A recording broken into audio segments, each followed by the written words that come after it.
YouTube, forgot to go live on YouTube. I'm here with my man Game Speaker, and we are streaming the Xbox Showcase 2025.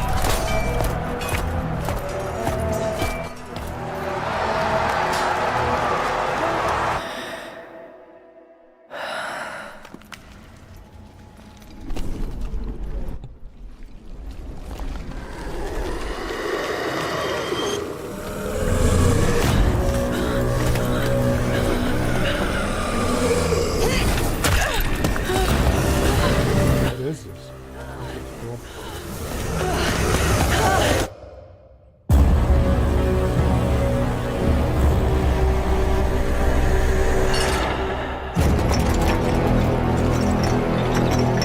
Why did closed captioning just turn on?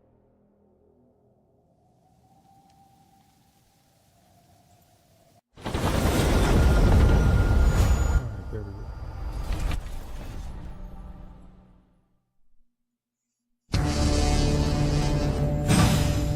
You still there, buddy?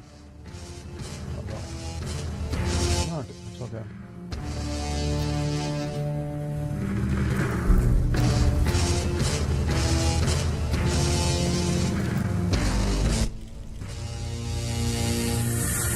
Huh. Oh crap, dude. I think this is their portable machine.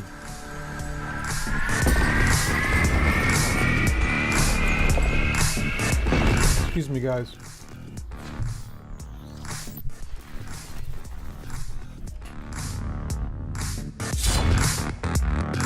Oh, it's made by ROG. It's made by Asus, dude. Awesome.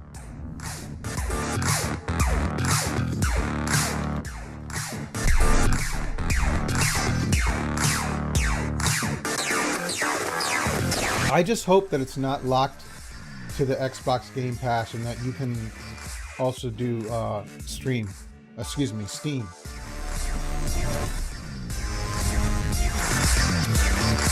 And from my understanding, Steam is coming to Xbox. So,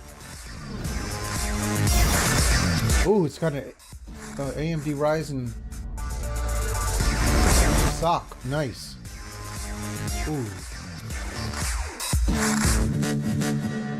ROG Ally, excellent. Look at that. Oh, it's got a Z2 chip. Okay, nice. At Xbox, we strive to put the player first. And that's what you've seen from us over the years. We've led the industry with backward compatibility. Like her pants. We championed crossplay and cross-progression. We deliver Game Pass, first on console, then on PC, and with cloud gaming. So what's next? How can we give you even more freedom, more choice, more ways to play? Our next Don't step give up, man. is We to got it. unify your gaming no matter where you buy or play. So we're building an Xbox experience designed for players, Growing not locked to a experience. single store or tied to one device.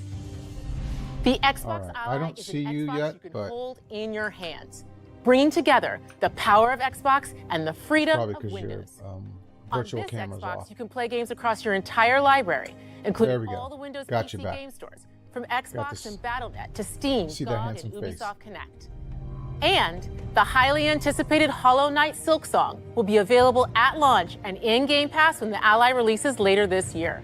In fact, every new game you see in today's show will be playable on the Xbox Ally. Yeah, it's ROG, Republica We have Gamers, so it's always made by wanted you to have Asus. the unique experience of Xbox on any screen. That's why we're investing in Xbox Play Anywhere. Whether you're playing on console, PC, smart TV, or any Windows handheld like the new Xbox Ally, the Xbox experience roams with you. Your library, progression, friends, and achievements. There are over 1,000 Xbox Play Anywhere games on Xbox today. And every new game you see in today's show, from our partners and our studios, is Xbox Play Anywhere. And because it's Xbox, you can always have access to Game Pass with a diverse lineup of games from the biggest franchises to critically acclaimed. What's up, GTS? This Welcome is to the the stream, freedom my we man. believe players should have. Any game, anywhere. And we are giving it our all every day to make this vision real. But it all comes back to the games. From Dead to Rights on the original Xbox to Armored Core 6, our relationship with Bandai Namco Entertainment has stood the test of time. We both believe in bringing amazing experiences to players around the world, and their next game does exactly that. From Rebel Wolves Studio, this is a story-rich action RPG steeped in dark fantasy that I can't wait for you to explore. Thank you, and enjoy the rest of the show.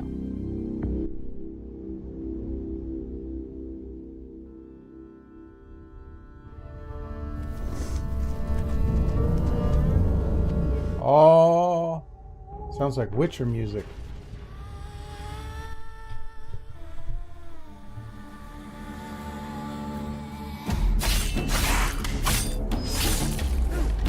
Ooh.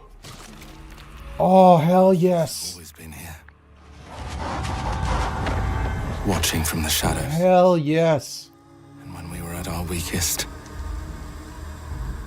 they came out into the light. We feared for our lives, but we should have feared for our souls instead. The vampires didn't come to kill us. No, they came to rule. What's up, Lady Carla? Welcome. Pointless, docile cattle. Not me, though. They tried to change me into one of them, I am so looking forward to this game. but I became something else instead.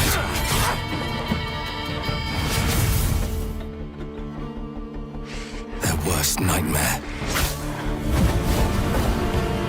Ooh. Oh, yes. That's badass. Trapped between the two worlds.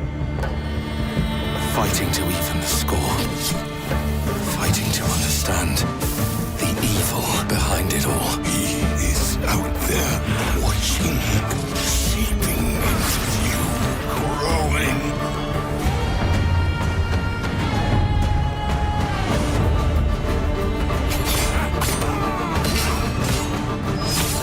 Ooh. Yes, I can now.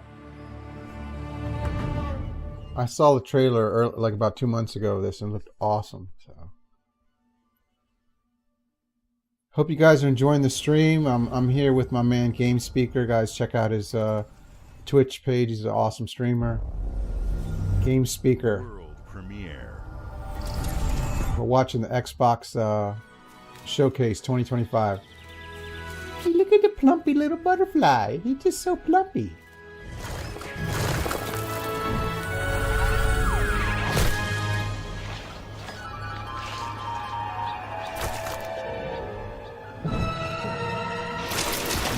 Is this Meathead? Holy crap, it is.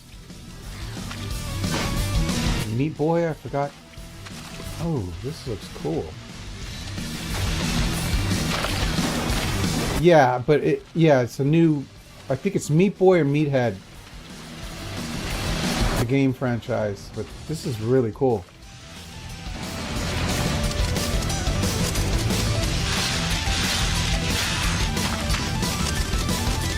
Holy crap.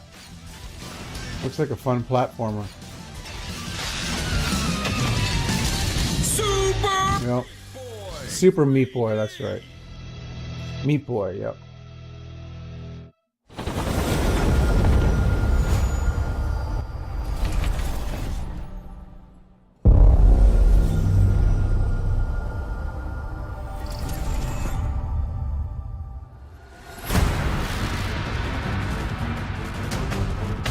Roger, what's up? Welcome. Good to see all you guys.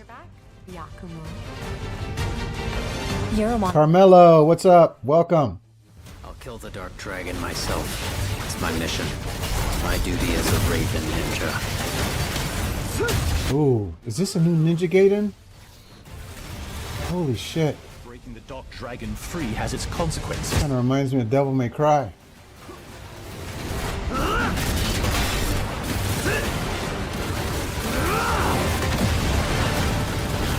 Let me know in the comments what you guys think so far of the games they've showcased. Sayori. Oh, yep. Ryu, Yeah. there's something I need your help with. Hell yeah. I still have to play the new Ninja Gaiden that just came out a couple months ago.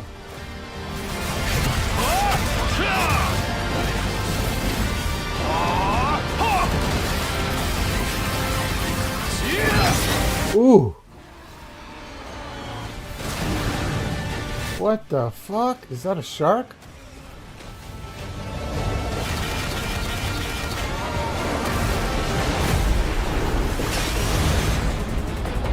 Whoa! The Dark Dragon is mine. Ninja Gaiden 4. Alright.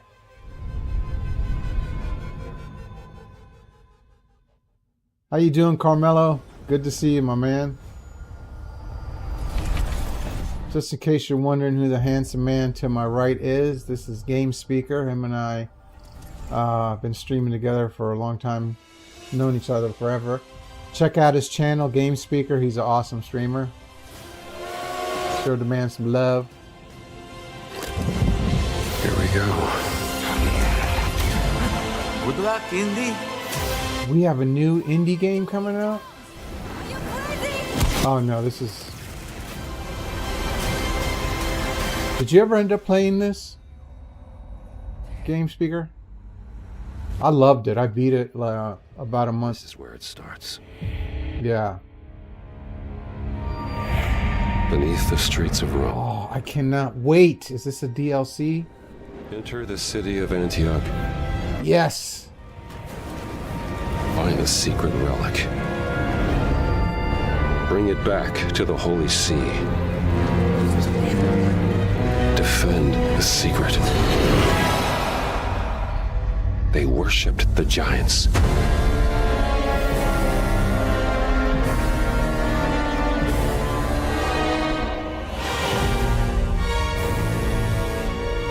Oh, hell yes. Hell yes. I'm excited.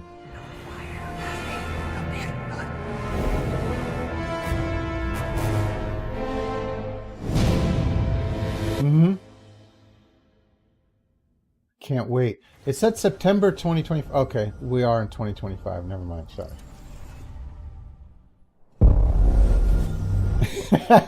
Premiere. I loved Indiana Jones. It was such a good game. はるか昔この国に輪廻の獣が現れた。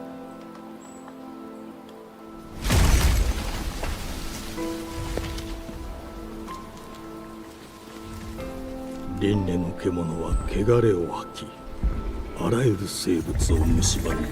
What the fuck?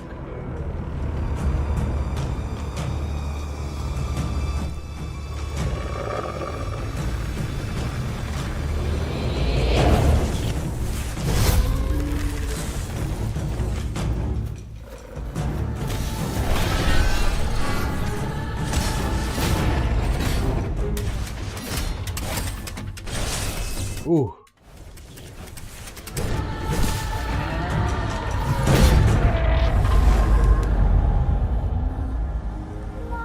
西暦4026年、人類は滅亡を待つのみ。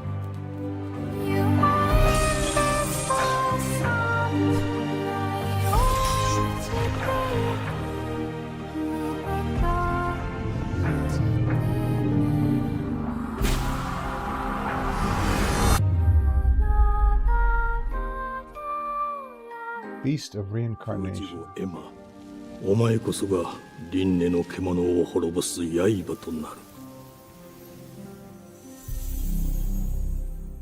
That looks really good too. So far, I'm impressed. How about you, Carmelo? What do you think so far?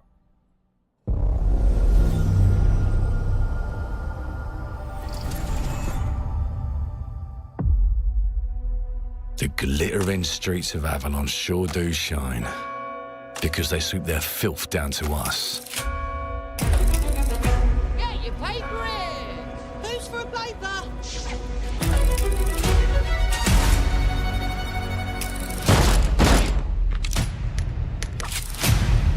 Here's to playing in the mud.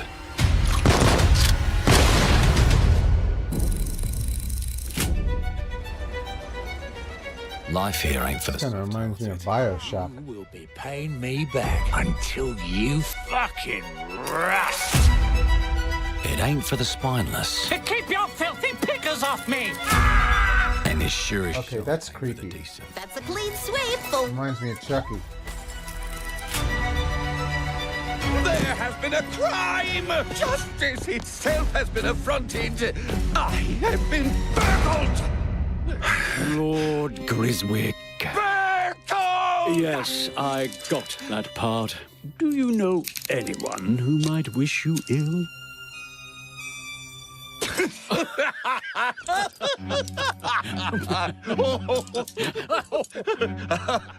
We can't arrest and question everyone. Let's see if we can narrow the suspects down a bit. They were, Trust your instincts, sir. tall, Yes, sir. built rather slim, well, muscular. Was very quick, agile, Go on. with a mustache. No, larger. I see. Quite fashionable. That's the fiend who robbed. I love it. They got my good side this time. Breaking in is the easy part.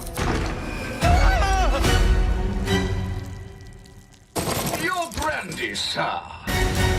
Getting away with it is the real trick. These candlesticks ain't gold. Worthless and dull, just like you. Nah, I have a customer. How can I help you? I'd rather talk to you, Errol. Sounds like I'll get a better deal. You talk to me first, and him never. Got it? Uncle's a bit touchy, ain't he, Errol? Touchy? I say I'm touchy! There. Anything else you'd care to say to Errol? Brains. If I hadn't seen it with my own eyes, I wouldn't have believed it. Round here, it's all sharp edges, empty pockets, and blood on the cobbles. Goodbye, Silas. I'll hurt you, you fucking meatsack! I'll leave you with a pissing pan of... You still here, game? You'd either got a gang at your back. Hello? We're family here. Family takes care of its own. Can't put a price on that, can you? Them's in charge. They don't keep order. They keep power. Take this thing into the crucible and melt it. They just want us beaten, broken, and too scared to fight back. I don't want to kill him. That's why it pays to be clever and well-armed.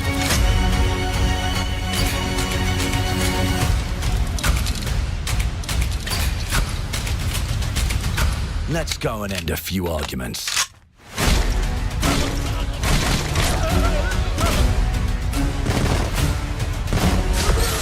Don't get cocky. They've got a weapon far worse.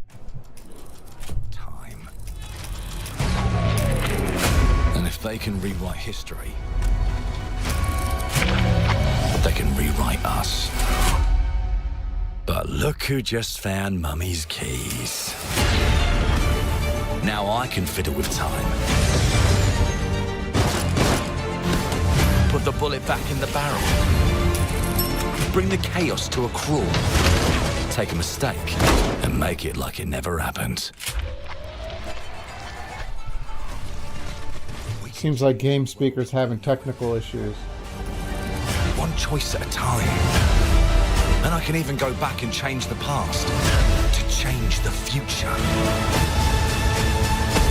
And let me tell ya, the hunters don't like it when the rabbits got the gun.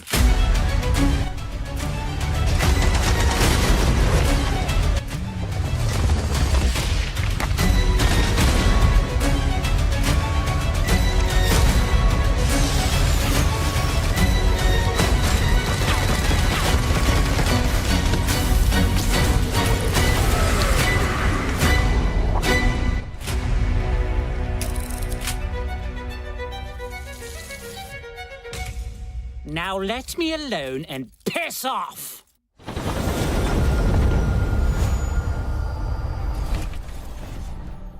That looks interesting.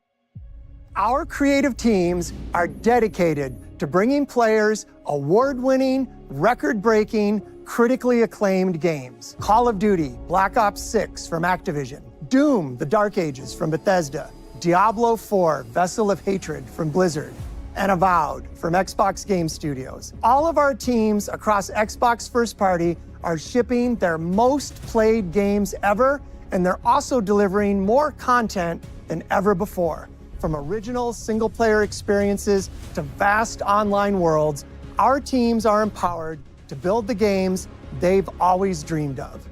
We want our players to have the choice and flexibility of where and how they play the games our teams make. So of course, our games will be available day one in Game Pass, and every new game we make for both Xbox consoles and PC will be Xbox Play Anywhere. Sweet. On behalf of our creative teams, thank you. These experiences don't stop when you put down the controller. As you've seen in recent years, more and more of our characters, stories, and worlds are expanding to brand new audiences through TV and film. A Minecraft movie and the Fallout TV series broke records and brought millions of players into the game. We have more projects in the works as gaming continues to influence film and television like never before. When it comes to growing new franchises, Obsidian is having a year like no other. From launching a blockbuster new game like Avowed to the upcoming release of The Outer Worlds 2 this October.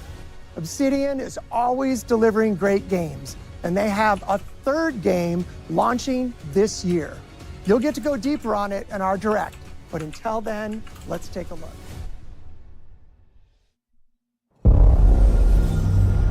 World premiere.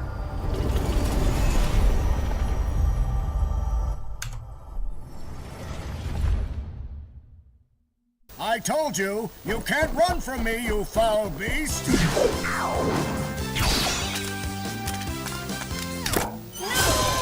With new flexible legs, the yoke girth action figure can ride anything!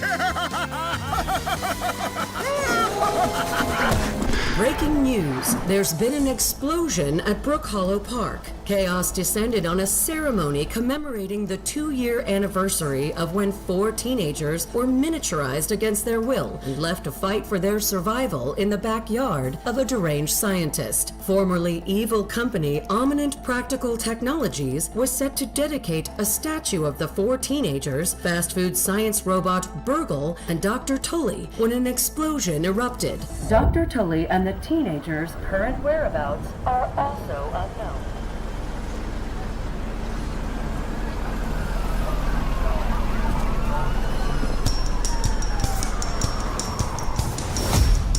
You gotta keep them separated.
The predecessor, ND3500, reached. Accessing predecessor's travel log. Attempting data salvage.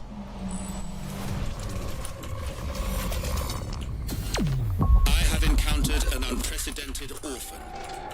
It was in a state of suppressed recomposition. The behavior pattern of the orphans populating the area is highly unusual.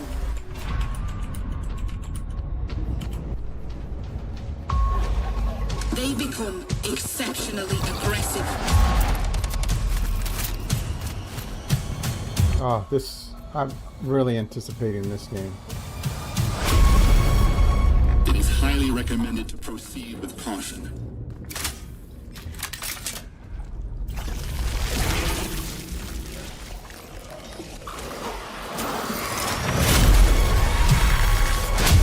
They seem to act more consistently, in coordination.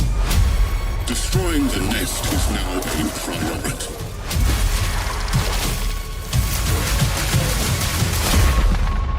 Such is our calling. Such is our calling.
World premiere.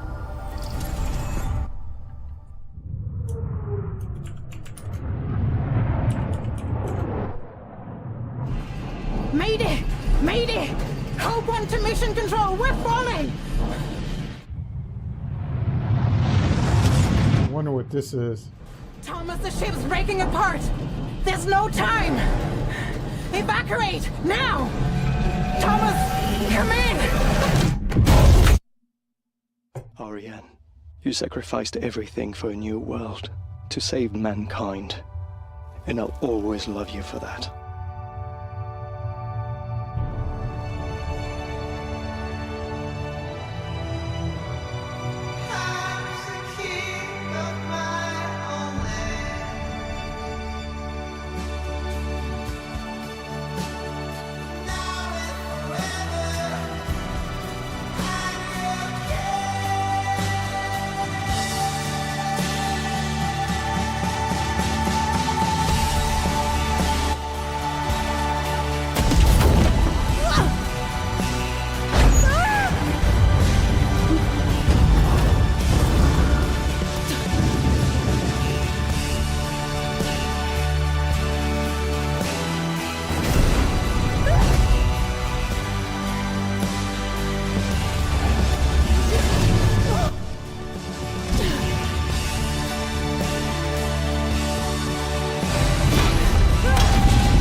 Thomas, wherever you are, I'll find you.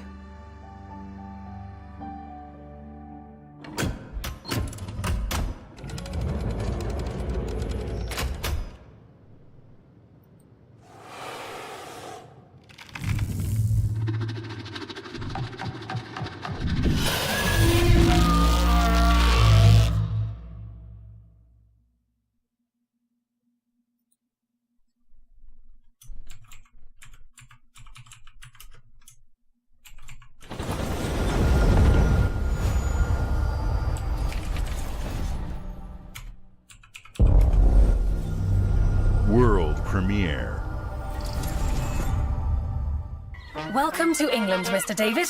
I know this must be a shock, having never met your real father, but he left you this hotel in his will. It's been in your family for generations, much like the caretaker. He's a little eccentric. You'll see. Let me welcome you to the Grand, a hotel famous across the land. Every room used to be in such high demand. Your wish I'll command here at the Grand. Well, hello there.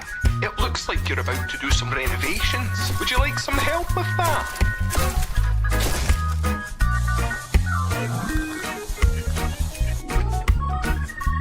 So, my father was renovating the hotel when he disappeared? Not just the hotel. He was helping the entire village.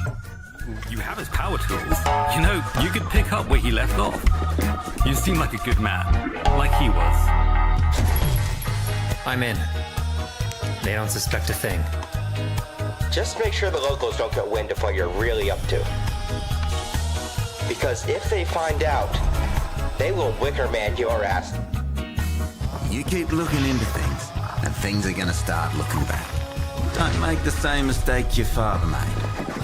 In this place, the only one you can really trust is me.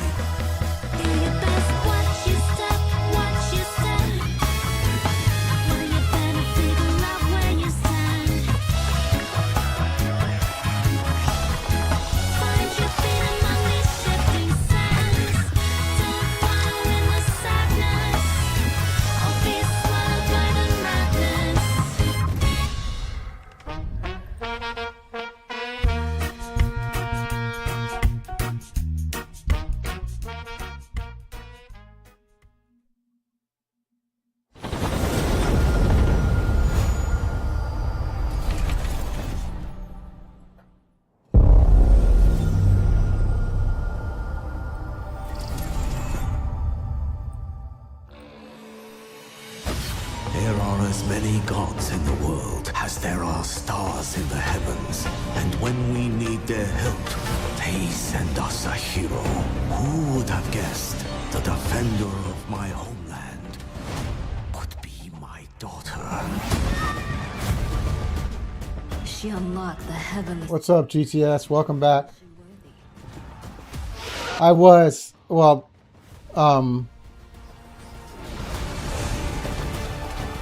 He's having technical difficulties, so he had to drop out of the stream. He's still streaming on his channel. I will be playing later on today with a friend of mine, another streamer.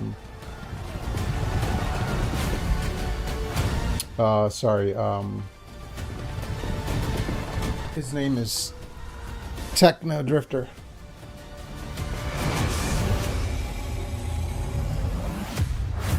Yeah, we were using the Twitch share play, but it's just not working right. It kept crashing on his end.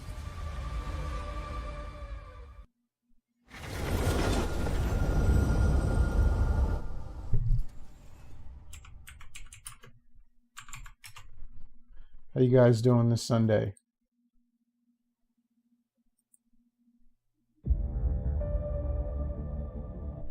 I don't know if you saw, if you've been watching this, but earlier in the stream they showcased the Xbox ROG. It's like a portable gaming device, kind of like the ROG Ally and the Steam Deck and the Switch 2. Looks really cool.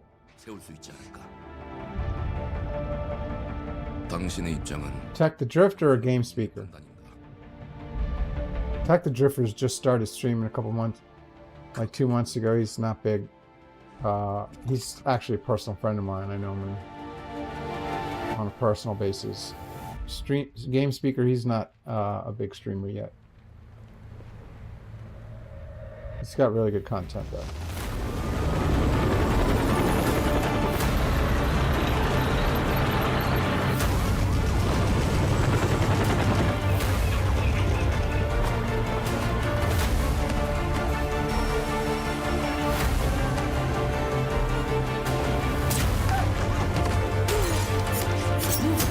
Ooh, this looks interesting. Is this Splinter Cell? 당신은 무엇 때문에 분노하는지. Oh no, because it's got zombies.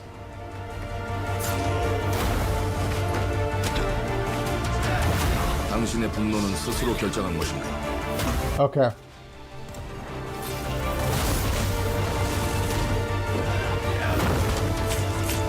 누군가 당신의 분노를 이용한다.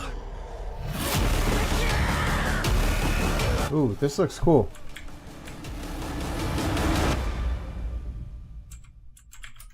지정태.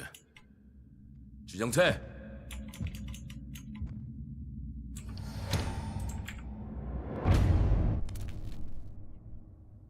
That looks interesting.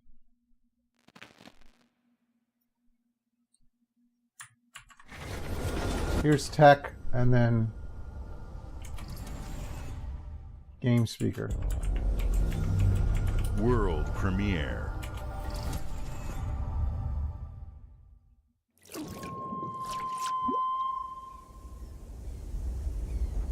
Ooh, this is very, very pretty artwork.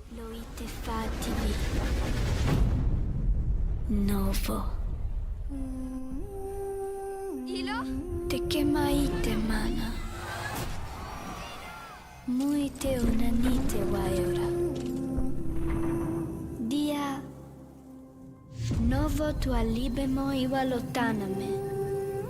Ona utalima di efema. Teonami.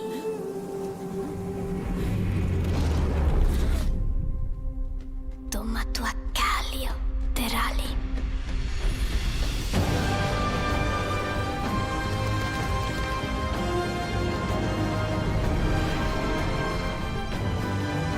Ooh, lovely artwork.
What's up, Vicky Empire? How you doing? Welcome.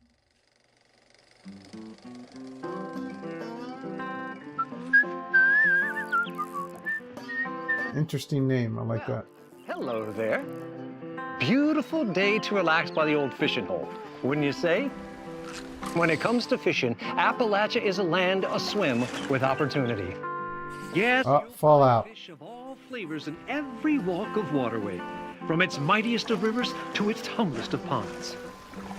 Just step up to the bank, cast your line, and when your bobber starts bobbing, reel in the rewards.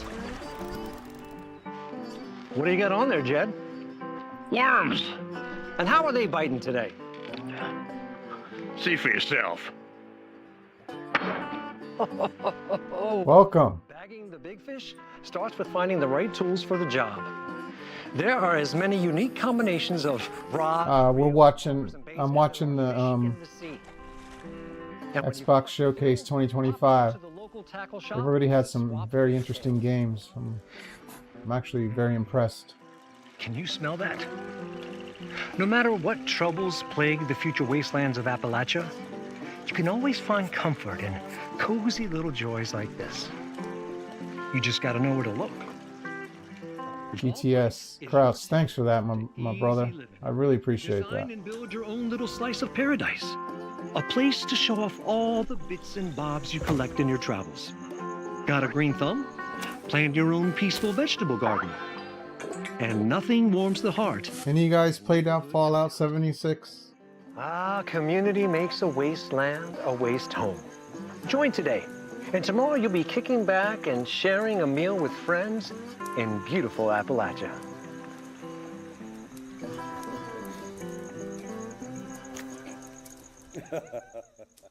Happy Sunday to you, my friend.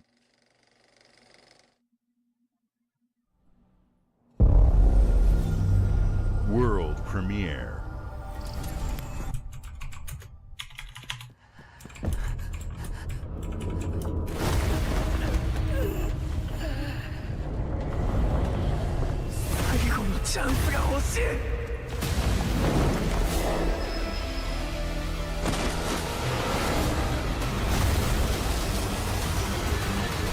Ooh, I like this cel-shaded look.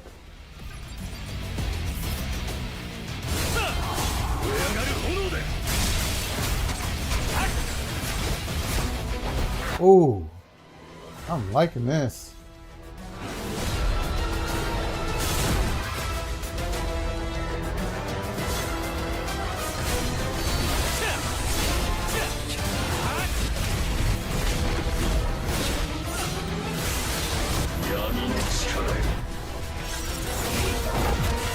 So Vicky Empire, you stream?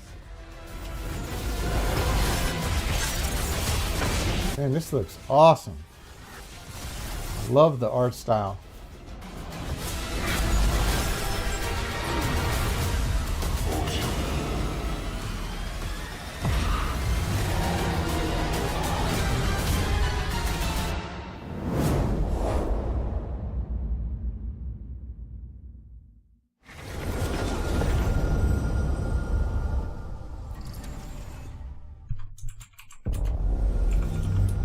World premiere.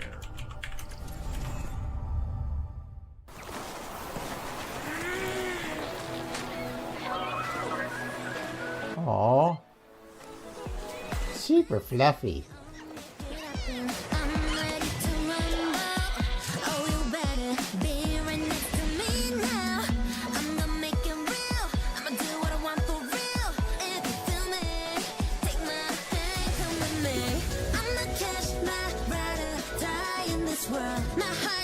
What is this, like a Pokemon ripoff?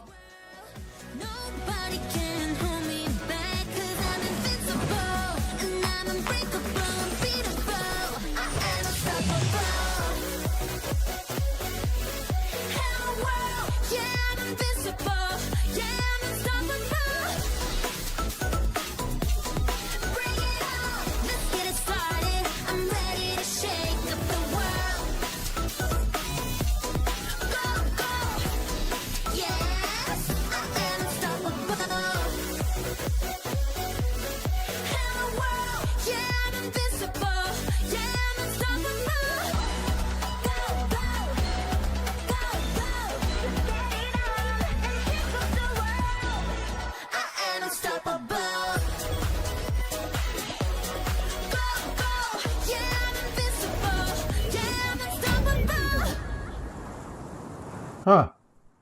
Interesting. Yeah, right? Hey, what's up everyone? It's Tony Hawk Pro Skater. I just want to say thanks to everyone for all the love and support we've seen since we announced Tony Hawk's Pro Skater 3 and 4 a few months ago. These games have changed my life, but more than that, I've seen them help spread a love and appreciation for skating all over the world, and that means everything to me and the team. I can't wait for you all to experience the game. It's been rebuilt with so much care and attention to detail, with some brand new parks, new music, new skaters, and more. And you can enjoy it all with your friends with up to 8 players in multiplayer. Tony Hawk's Pro Skater 3 and 4 officially drops July 11th, and we have a lot more surprises to come. Check out the launch trailer now. No, the game's not out yet.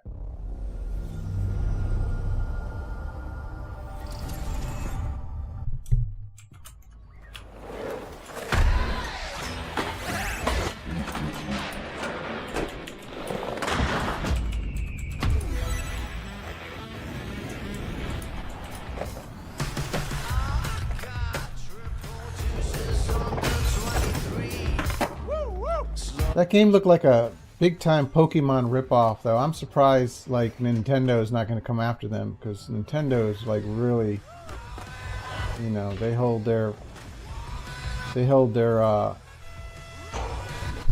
intellectual property close to the bosom.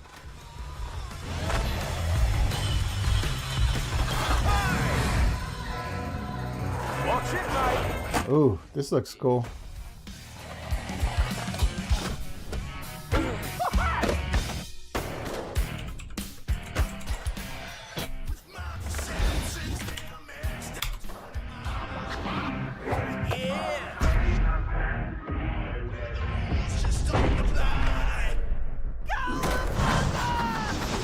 Ah, this is cool. Yeah.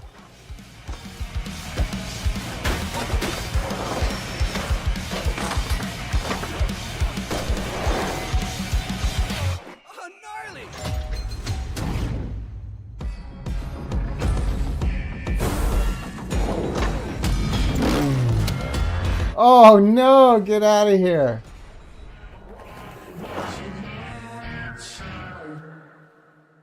That looks interesting.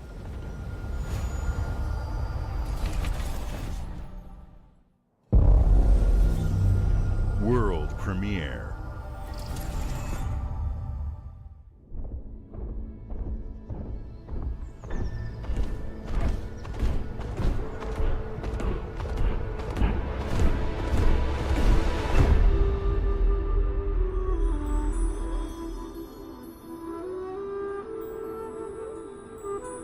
Linda, what's up? Welcome. Hola, ¿cómo estás?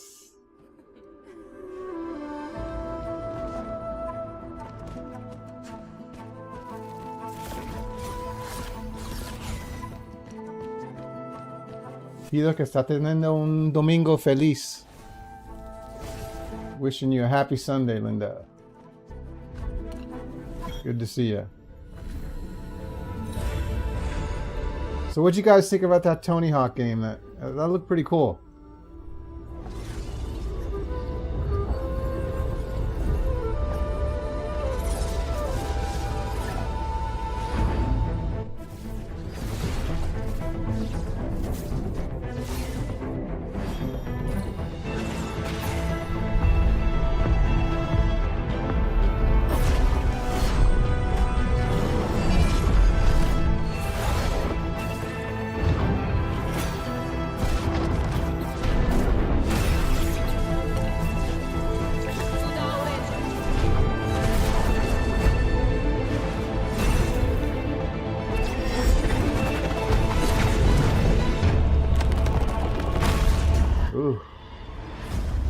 They got a lot of games with very interesting art style. I do like the art style in this game too. Fate's End. This is like a card-based game. Very, very cool.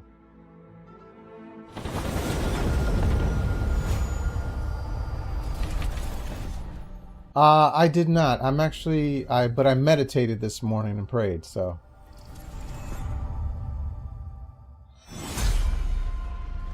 Oh, hell yes.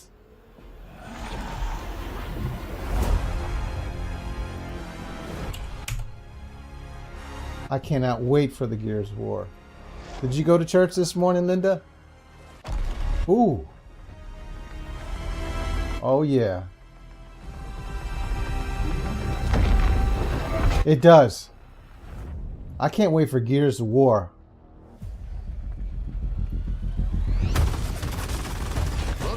I love Gears of War.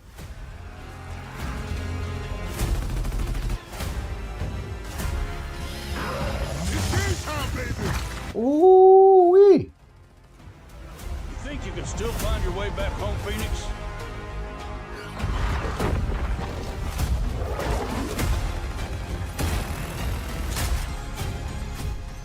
Looks like they upgraded. Nausea, baby!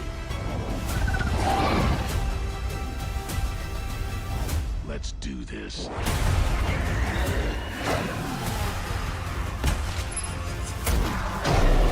This is gonna be awesome. Oh, hell yeah. They brought the Sky Cannon back. Oh, hell yeah.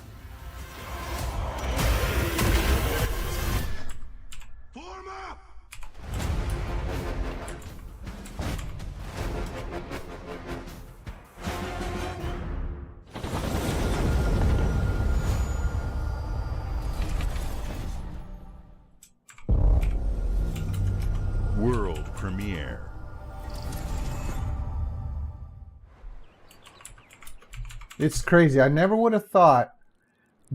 Then again, though, that I would see Halo and Gears of War coming out to the PlayStation 5. But then again, I never would have thought I would have saw Sonic the Hedgehog come to the Nintendo. But, you know, you never know. You never know.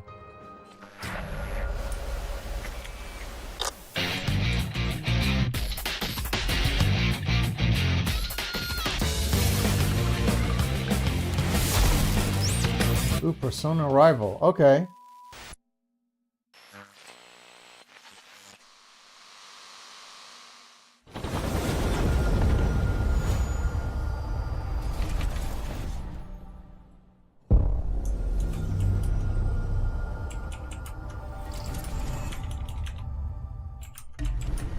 The Smugglers League is always there.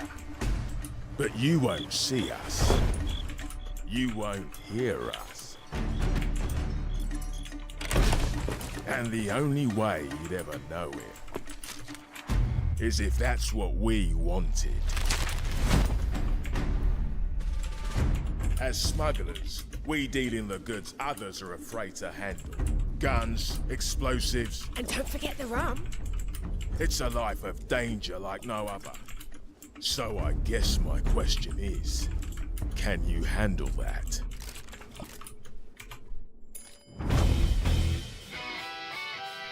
Getting your hands on gold is one thing, but you should know that this is what we're really after. The bigger the boom, the better. Smugglers need... So what do you guys think so far of the games they've been showcasing? They got some really cool ones. This one's, I forgot that pirate game. Oh god, I'm getting old. Stealing, of course, is all... Sea of Thieves. Just do whatever it takes to get the job done. You are pirates, after all. Welcome, my friends, to the Smugglers League.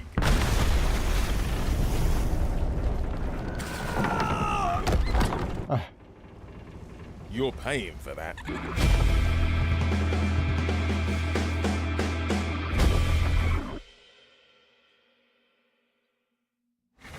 Sweet. Xbox Play Anywhere. World premiere. Hope you're not in a hurry because northbound is backed up all the way to 18th Street. And the southbound ain't looking much better. This is ridiculous. Please. I'm liking these like shell-shaded games. This looks really cool too. Holy crap, what the hell just happened?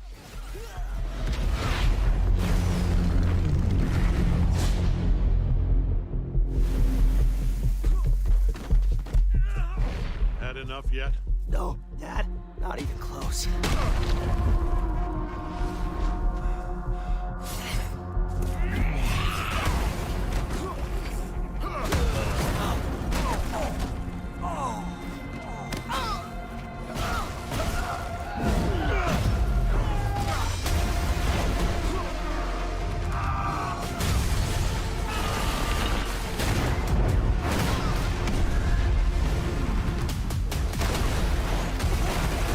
Not fair. 3 against 1.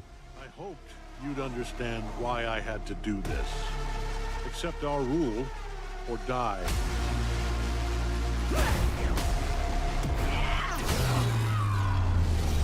I'd like to propose a third option. There we go. That's more like it. I'm not your son anymore. I'm the guy who's going to throw you off this planet for good. I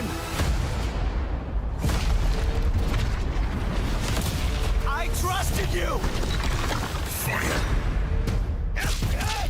Meanwhile, they're causing billions of dollars in damage. Ready to bleed? This is over.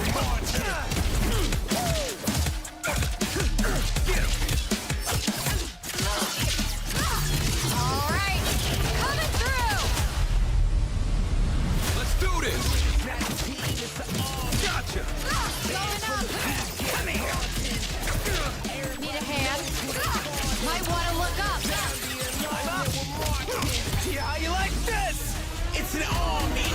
So, what do you got? What games you guys looking forward to this year? I'll tell you, next year I'm really looking forward to GTA 6 and the new Resident Evil 9. I cannot wait for that. This thing was awesome. And they're bringing it back to Raccoon City, which is nice. Can't believe it's been over 25 years since the first Resident Evil came out. Game Speaker, what's up?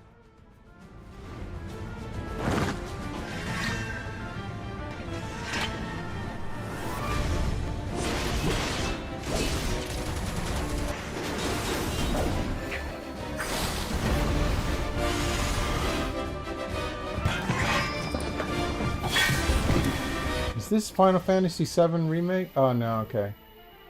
Remake. Oh yeah, it is. It is. Okay. I'm here to even the odds. Any objections? Know your place, little lamb. There's no one to save you now. You will answer for what you've done! The flames are our own, and they burn as one! Come to me, Ifrit!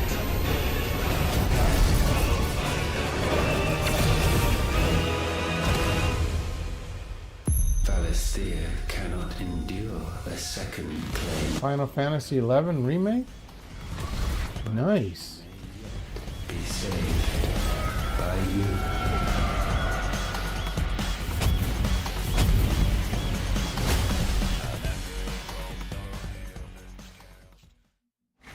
Actually, 16? Okay, sorry.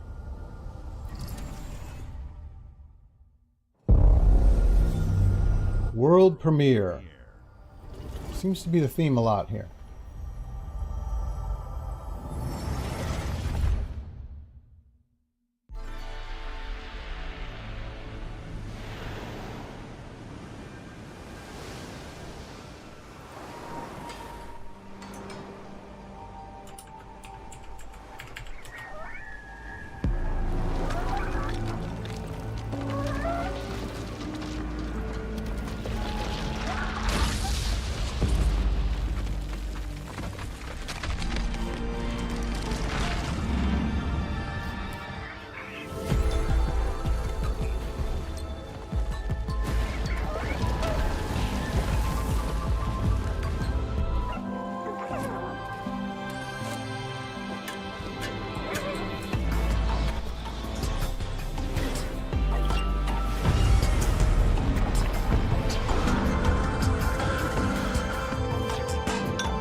This game looks interesting too.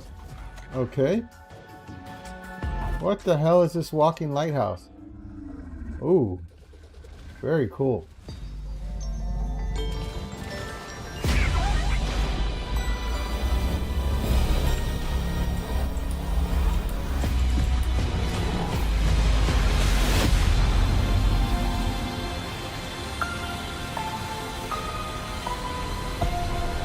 Ah, Keeper. Okay.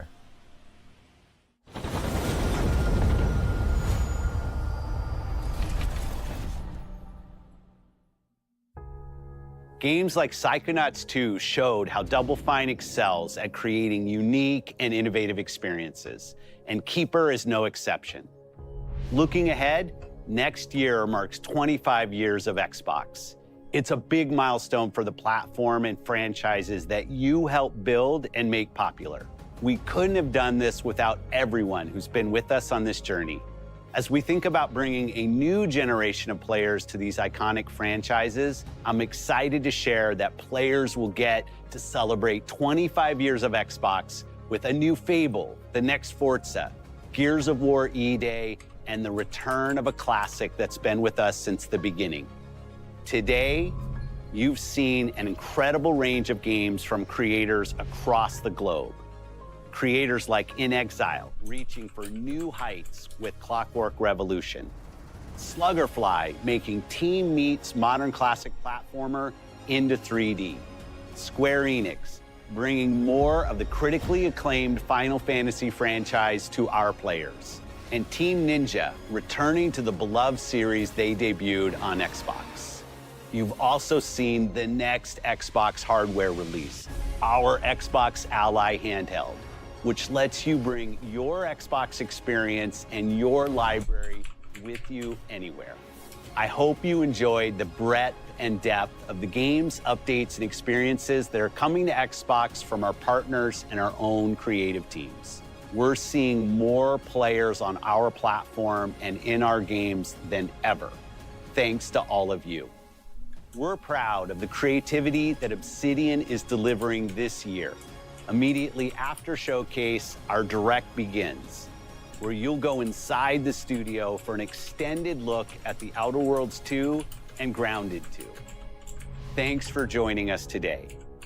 But before we get into the Direct, we have a final world premiere. Enjoy.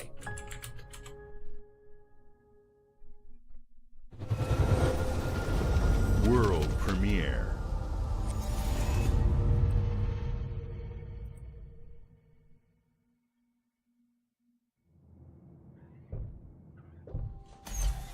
Welcome to the Guild.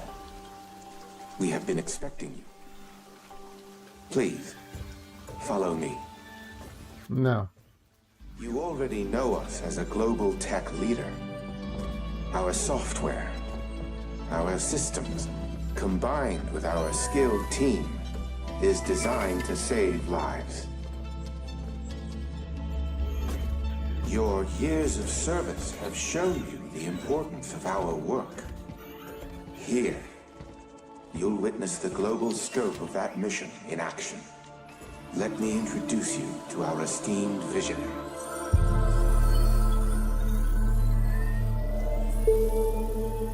For too long, we have been bound. Graphics are impressive on this. Accepting limitations instead of redefining them. The Guild is safeguarding tomorrow, now. We are pioneering the future of protection worldwide. Our advancements are designed to elevate everyday life, reshaping the future of technology on a global scale. I'm Emma Kagan, CEO of the Guild.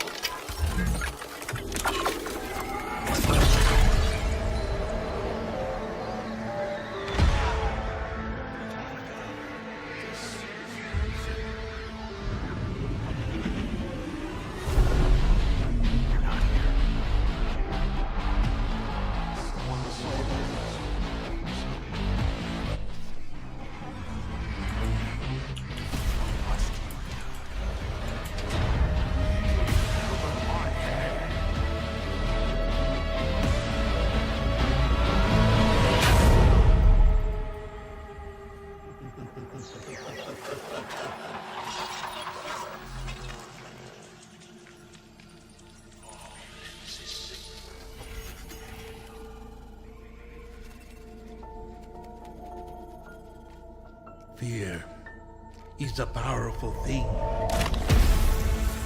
David Mason. Menendez.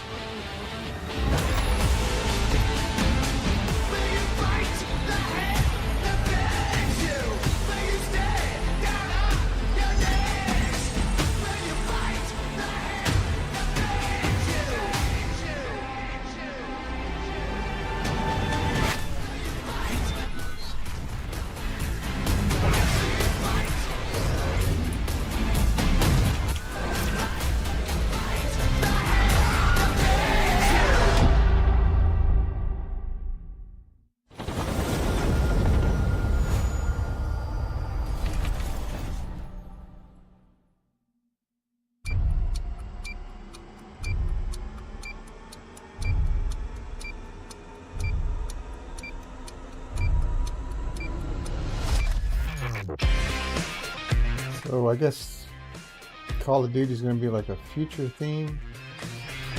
Seems like parallel realities and stuff. Interesting.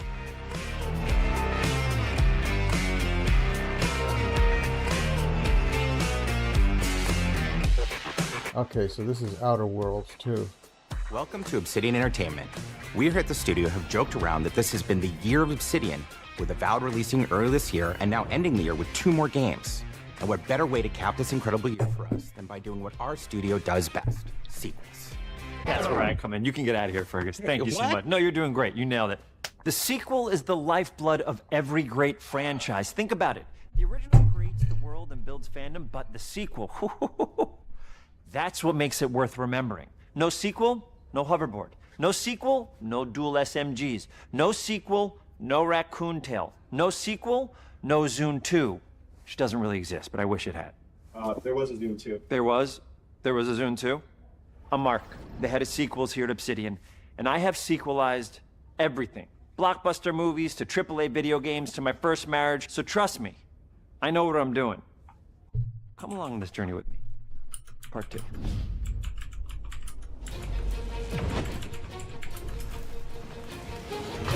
Let the killing commence.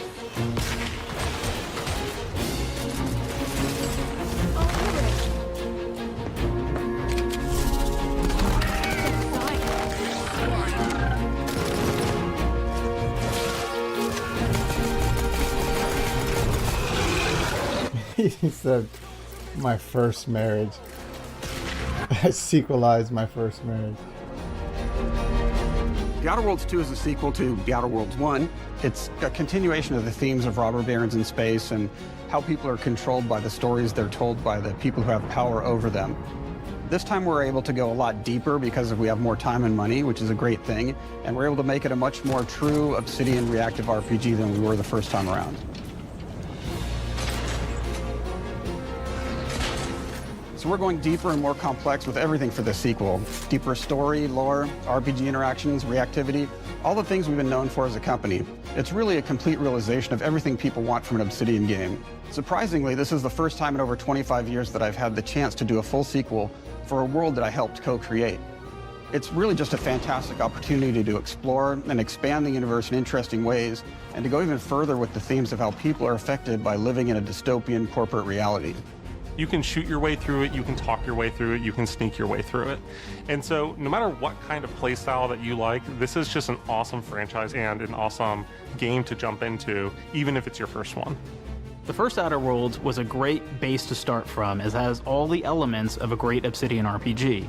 Interesting characters, deep worlds, important choices. In the Outer Worlds 2, not only did we want to double down on those elements, but we wanted to give players even more of it. We've also put a lot of investment into skills and traits that impact things like combat, conversations, and areas that we call RPG interactions, which are the part of the world where players can use their specific skills, perks, and backgrounds to solve problems in unique ways in our new, bigger worlds.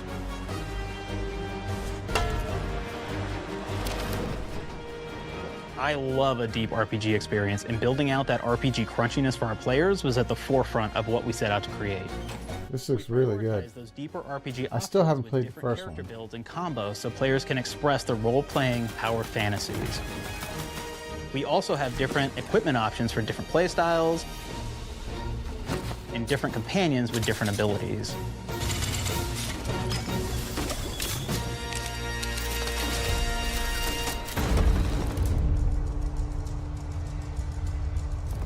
In the first Outer Worlds, you start off as the Stranger, which was basically a blank slate to build on top of with various attribute points that would begin to define your personal experience in the game. You can make any kind of character you want, but we've given you a role. That role is an Earth Directorate agent. You can think of them as kind of like space cowboys or space sky marshals. They're the good guys that go into places and kind of fix everything that's wrong.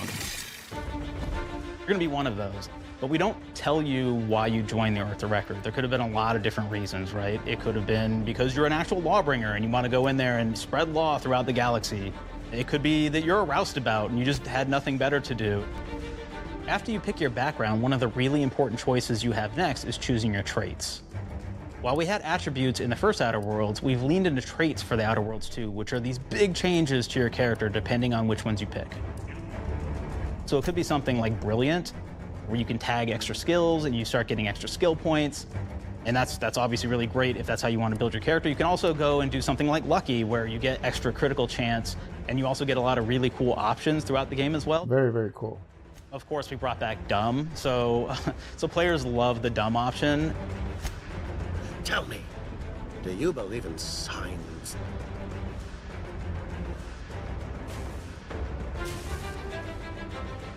Not quite what I meant, but I like your contempt for boundaries. I could put your adventurous spirit to good use.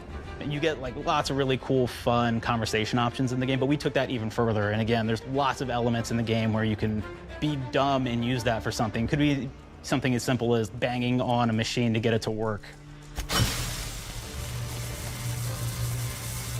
After you've invested in some of your traits, your next choices are going to be choosing your skills.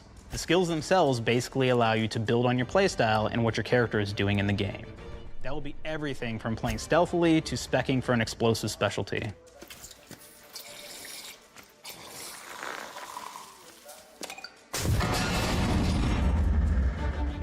Throughout your entire journey, your character continues to change with the different choices you make. In The Outer Worlds 1, actually had more skills than we have, so we condensed them down to really the core and essence of what we really wanted there. But we made each point that you put into a skill much more impactful. So instead of getting small percentage changes, we actually did much larger changes per point that you put into each skill. And again, all these things, because of how they're checked inside the world itself, can matter quite a bit. You know, just even having one additional skill point in something can open up a lot more options in the world itself. If anybody's played Fallout New Vegas, they'll be very familiar with like the perk system. We basically borrowed that, but went even grander. We actually have more perks than Fallout New Vegas did. But here's the cool thing, right? We check and use perks for literally everything, right? So you can do everything. What's up, Crystal Game? What's up, Thorm Grim? Really good at that. Okay, welcome great. back, GTS Krauts. So that's not available to Good everybody. to see you guys. Welcome, You welcome. can actually go around and steal things out of people's. Right now they're showcasing Outer Worlds 2. This looks really interesting. There's another perk called Heavy Handed, right? Where say you're a melee person, what this does is now your power attacks that you use actually knock people down. Ooh. Oh man, I really like the serial killer perk. As you start killing people, they will drop hearts. And you can take those hearts, and essentially you're taking these trophies, you could say, and it's actually giving you a permanent health bonus every time you do it. We have this perk called Assassin. Now, this is an early game perk that you can take, which every time you stealth attack an enemy, you're I'm glad to hear it, Crystal. movement bonus for a certain amount of time.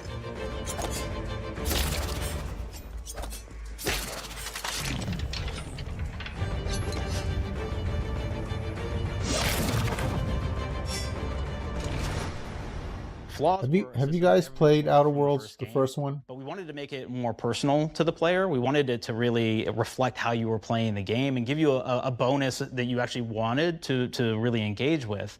With the flaw system returning, we knew we needed to go bigger, better, and more real than ever before. So, we turned to the team. I told them, no bad ideas. Give me what you got. Okay, we need more flaws. We need them to be real. I want to put them in the game, so give me something. Inspiration. What's wrong with you? Oh, I have bad knees. You got bad knees? They hurt when you walk a lot? Yes. When you walk too much, they hurt? No cartilage. Sounds boring. Makes you sound like a boring person, but it's in the game. I know it. It's a good flaw. What about you? I like Appreciate that, Crystal. sometimes. So you're stealing. No, I'm taking. When do you give them back? I don't. Claire. Claire, you shouldn't be stealing. What are you doing? You shouldn't be stealing, Claire. Tiny crimes. Tiny crimes? Do you hear the second part, though? It's a crime. Well, You're stealing. Claire, that's wrong. You can't steal things, okay? It's an amazing flaw that I'm putting in the game. But you're a bad person. And are you the one that took my stapler? do you need it? Yeah. Give it back. Okay. Please. You, what do we got? Flaw. I like to stare at the sun. How long did you stare at the sun? Just lunch break. An hour? Oh, I only get 30. You guys get an hour? An hour. What game am I playing right now? Are you asking me, GTS? How many fingers am I holding Or up? Crystal? No. Anything else? We'll put it in the game. We'll put it in the game because I feel bad for you. Anything else? One of my favorite flaws is something called bad knees. It will actually give you the option to take this flaw that'll make it so that you move faster throughout the game. But the problem is, anytime you stand up, your knees are going to make a loud popping noise. This game right now is everyone around you is going to hear you. Outer Worlds 2. There's one called Kleptomaniac. This is really interesting because what it does is when you steal something, you can actually sell it for more bits than normal. And like that sounds really great. The drawback is sometimes when you're looking at things in the world that are owned by somebody else, you'll automatically steal them. So you have to be very careful about how you use them. One of our more wacky perks is the Sun Gazer Flaw, and it just gives everyone cataracts while playing their game. So everything becomes like light shafts and blooms and hazes, and makes the game pretty unplayable if you happen to choose that perk. If you happen to be the type of player that habitually reloads your weapons like I do, well, you'll be offered the flaw of over-prepared. Oh, nice. You'll get larger magazine sizes on all of your weapons, but if you ever fully empty your magazine, you're going to take a debuff for a while. While we support options like being a gunslinger who wants to key into destructive weapons, or a rogue who wants to alpha strike their enemies before they know what hit them, graphics are nice looking on this game also too. allow for a lot of fun and experimental builds. You can be a mad scientist who utilizes gadgets and wacky science weapons and armors. Oh, whoa, that is cool. Or even a psychopath who gains permanent bonuses to health by murdering their friends. Oh, that's lovely. Impact of these character build options better than, in my opinion, the bridge area, which has a quest you get early on in Paradise Island.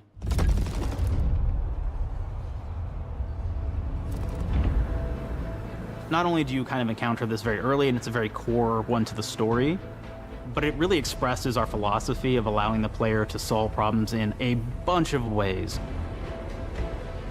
So you may solve it by, speech options. You may talk to them and maybe have to go do a quest for them and really kind of prove that you're a friend of the Protectorate to get by. I may have need of your help, stranger, if you are ready to seize an opportunity to show fealty to the Protectorate. You could go guns blazing and you could just take everyone out inside the POI, lower the bridge itself, and kind of get across.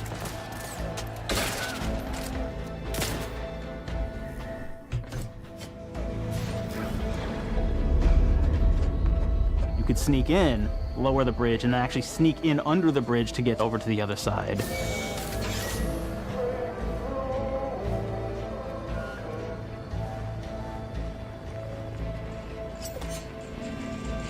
Ooh, that's cool.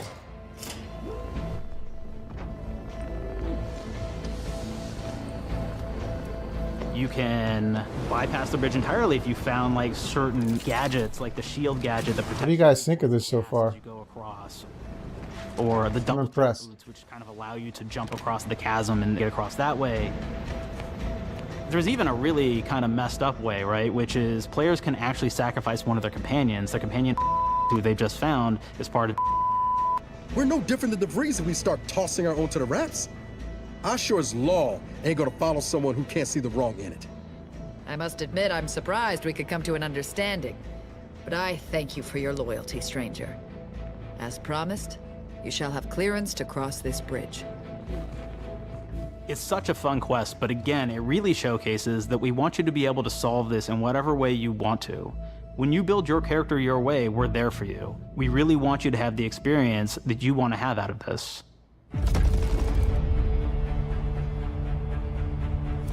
From the very beginning of our discussions about the Outer Worlds, we really knew we wanted every game to take place in a different colony. This lets us expand on all aspects of the universe. Every colony can be its own thing with its own flavor, and we can center them around very cool. Any ideas or setting we're interested in. Arcadia is an isolated colony with abundant resources, and it's run by an authoritarian faction called the Protectorate. Their dictatorship is thematically based around the question of how much freedom people will give up for security and luxury. For Protectorate subjects, unfortunately, that answer is everything. The Protectorate is also incredibly wealthy because it was founded by the inventor of the skip drives, which are the Outer World's faster-than-light engines. But those skip drives are starting to cause rifts in space-time, which are cutting off all the other colonies on Earth from being able to trade with each other. Oh, wow. The Order of the Ascendant is an offshoot of the Order of Scientific Inquiry from the original game, and like them are a science-based religion with the same goal of solving the universal equation, which will allow them to predict and alter the future to the benefit of all mankind. They used to be part of the Protectorate, but they split off to focus on solving the equation for the good of everyone, not as a way to simply control the masses. The player's been sent to Arcadia as an Earth Directorate agent to find out how the skip drives are causing the rifts and what can be done to stop them. Each of the factions have their own solutions to the rift problem and their own goals. The Protectorate wants to close them to protect their legacy as the inventor of the drives and their wealth. The Order wants to close them not only for the good of everyone, but also because they're complicating the math they're using to solve the universal equation. And Antes just wants to be able to open and close them at will to control all the trade routes between the colonies. In addition to expanding the themes and lore of the Outer Worlds, we're also expanding the humor, so each faction has its own flavor of absurdity. Anti's Choice is a merger between Anti-Cleo and Spacer's Choice from the original game, and there are corporate representatives in the Outer Worlds too. They've invaded Arcadia to liberate their resources for all of humanity, at a profit, of course. One of my favorite things from Fallout New Vegas is the radio system. It was just iconic for me, and I wanted to make sure that the Outer Worlds 2 had that. So we actually built out 3 different radio stations, one for each of the major factions. You also have a ton of music. Each station might have, like, I think 20 tracks of unique music that we've made for it. It's a lot of stuff. But the really cool part about this entire thing, very cool level, we actually put a lot of reactivity into the radio. So it will respond to the things that are going on around the world that you've been interacting with. So if you go into a location, let's say you solve a problem for the Protectorate folks, if you listen to the Protectorate radio station, they're going to be cheering you on as a hero. Wonderful news, everyone. The Zeranium gas leaks at the Automech repair facility, strongly believed to be caused by Anti's Choice malefactors, have been corrected. Some hotshot for hire just managed to fix the electrum leak in their repair facility. Now, I'm not saying we caused it in the first place, but we sure like the idea of all those broken automechanicals and all the excessive gasping and choking involved. The factions and companions are great examples of how we're going deeper and more complex this time around. They're integrated into the game's storyline much more than we did on the first Outer Worlds, and like with everything else in the game, they have a lot more reactivity. There are 6 companions in the Outer Worlds too.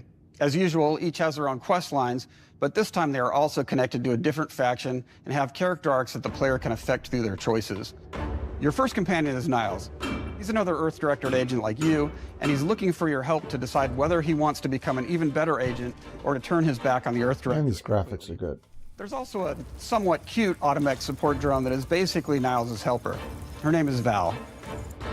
Marisol's part of the Order of the Ascendant, and she's an aging but still deadly assassin. That's right, she's a deadly mathematician who may or may not have some unfinished business to attend to with the player's help. There's also a cultist named Azza, who is part of a sub-faction that worships the rifts, and in her case, violence in general.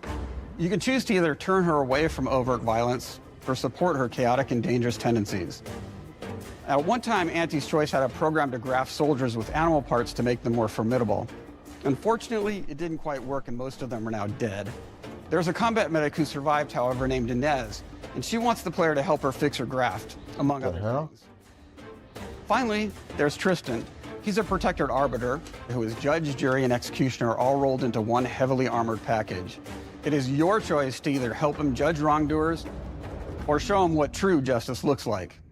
We definitely have reactivity in the game based on how you've been treating your companions. I won't reveal the end of the game, but let's say if you have not been treating them well, you will find out at the end of the game what that means. Companions are a very, very important part of merchandising, because that's the real beauty of the sequel. We're talking merch, baby. It is the lifeblood. It is what fuels us. Do you want to see some of my ideas? Hop, hop. Check this out. Gen Alpha loves body pillows, especially ones that look like human beings for some reason, right? Who needs a significant other when you could have a knife-wielding space psycho up in your sheets, huh? What do they do with them when they get them, huh? Maybe a little napping, maybe a little snuggling, maybe a little nah. The visuals of the first Outer Worlds depicted a frontier colony in space. The Outer Worlds 2 is driven by an invasion of the Arcadia colony system by Anti's Choice, which shifts the visuals to be more reminiscent of a World War I-like setting in space. That evolution is seen across all aspects of the game, starting with the factions. How do you militarize everything, including extreme capitalists or math-crazed scientists? In a World War I setting, war comes with propaganda. Who? John Raphael? Sorry. Anti's Choice uses it to help their bottom line. The Order just wants to show how it exists within the grand plan. We want players to feel like Arcadia is a living, breathing place scarred by a long-standing war. Fairfield, one of the first towns was once under by the way, but has recently been taken over. I just got your text. Very cool. You beat the first final boss last night. Their signature style. I'm gonna run to the gym after this stream ends, and then when I get back, do you want to play Night Rain? The Moon Man. Showing the towns evolving after the invasion helps us push immersion for our players. One of our priorities in visually realizing Break, what's up? Welcome to the channel. was making Hope sure you're doing well. everything is clear and recognizable from the player standpoint. We want to make Appreciate the love. Appreciate that, man. Thank you. and design.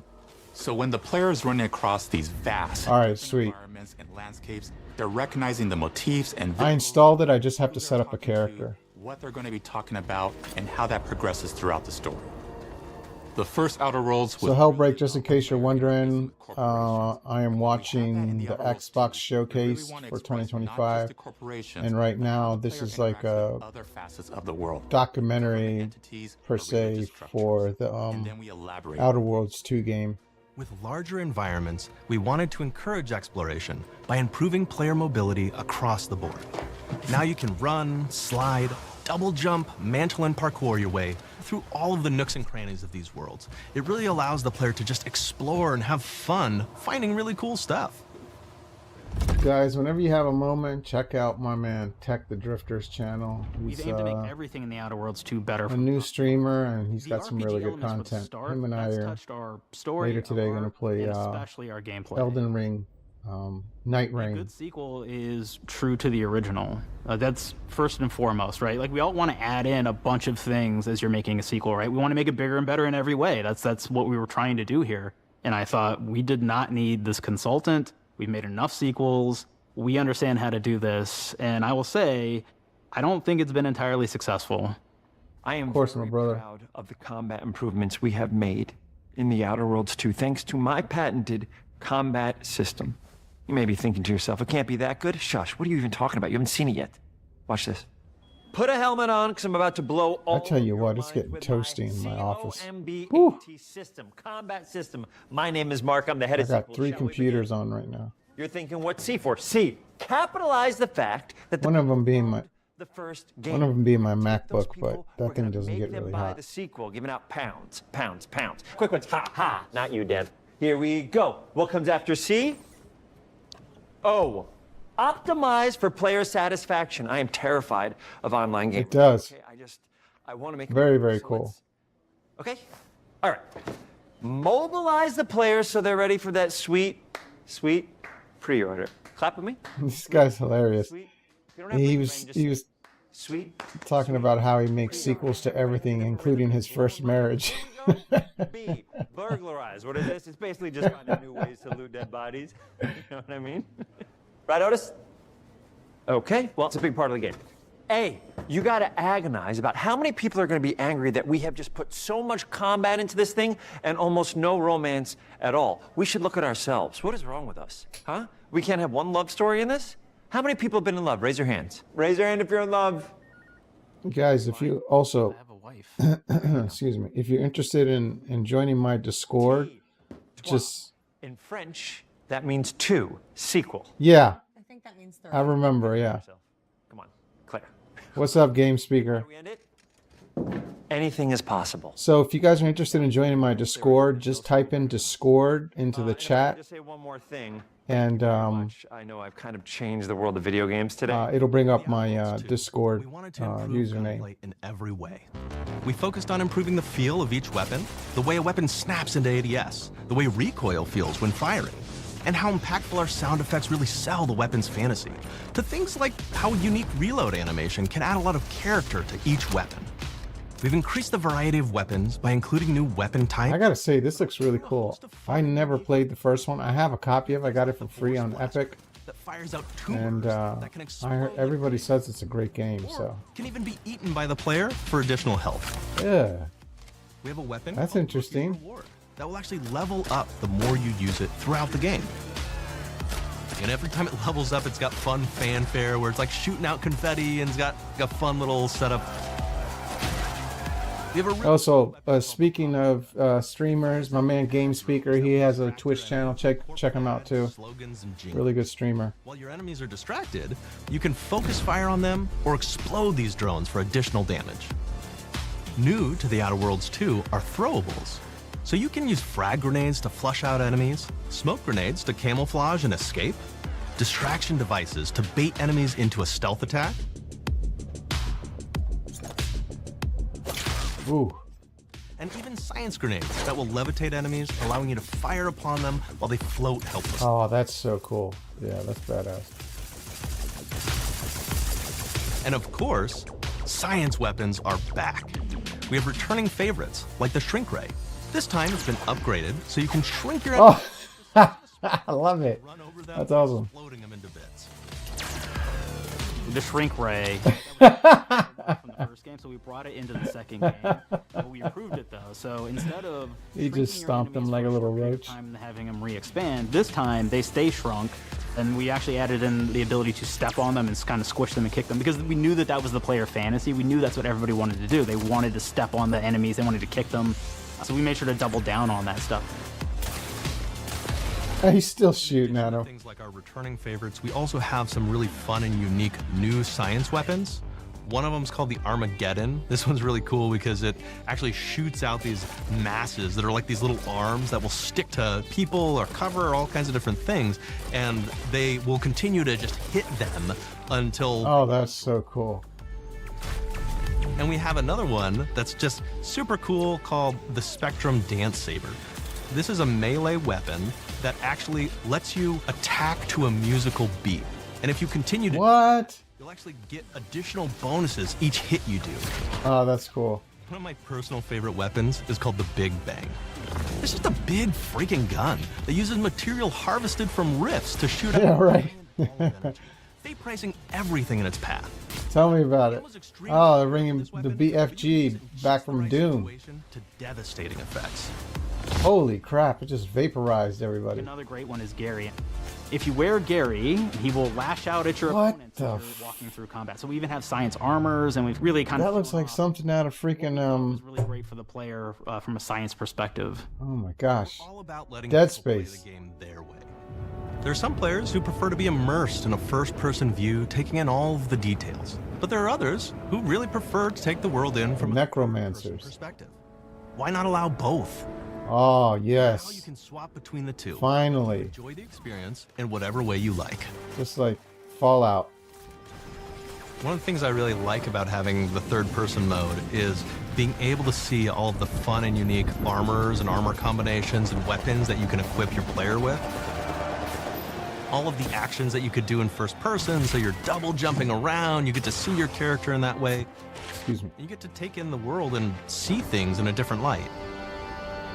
Yeah, that dance sword was very The interesting. Outer Worlds 2 is really the biggest game we've ever made. Bigger choices, more reactivity, more weapons, more things to find in each of the worlds the players can visit. The team has done incredible work bringing the Outer Worlds 2 to life. And we can't wait for you to play it. Was that guy just taking a piss? Project Studio, this is going to be the first time we've ever released. Was that me, or did that look like It feels amazing to do. We're he so was excited going for more pee? people to be playing our games. It is truly an exciting time here at Obsidian. We're exploring worlds big and small while expanding on franchises that we've created, and we have no plans to slow down. We hope you all continue to come along with us as we do what we do best, make your worlds your way.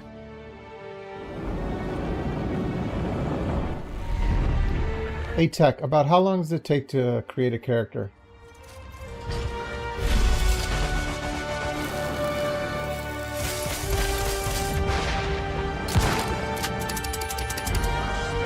Yeah, this game looks really, really good. Nice.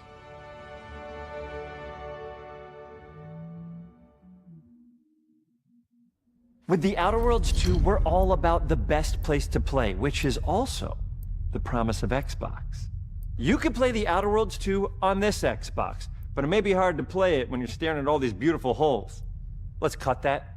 You can play the Outer Worlds 2 on this Xbox. Oh yeah, now that's Microsoft. Or you can take a phone call on this Xbox, then play The Outer Worlds 2 right after. Excuse me, I'm getting a call. Hello? What am I doing? I'm playing The Outer Worlds. Hello? Yeah, this is Mark. I didn't know I had jury duty today. You could play The Outer Worlds 2 on this Xbox, but it takes 2 people to lug around safely. We're gonna go up to my apartment, okay? And this is an Xbox you actually wear that also plays The Outer Worlds 2. What do you think, Claire? But in VR? Are you playing? Or is it just flat screen? Fantastic. So now this is actually not an Xbox, so you cannot play The Outer Worlds 2 on it. Can't play anything on this. I guess Bread. You ever play Bread where you take it out of one slot, put it in the other? I don't have friends. If you pre-order the premium edition now, you'll get early access, which is like a prequel to the sequel, or is launch the sequel to the pre-order, or like, why are any of us alive at any time? It doesn't matter. Either way, my job here is done. It's time for the Grounded 2 portion of the Direct, which is sort of like the sequel to the Outer Worlds 2 portion of the Direct, which I absolutely just hit a home run with. You know, it's really nice to see my influence go on to other games. Take it away, team. All right, so Grounded 2 is going to be interesting. Exit.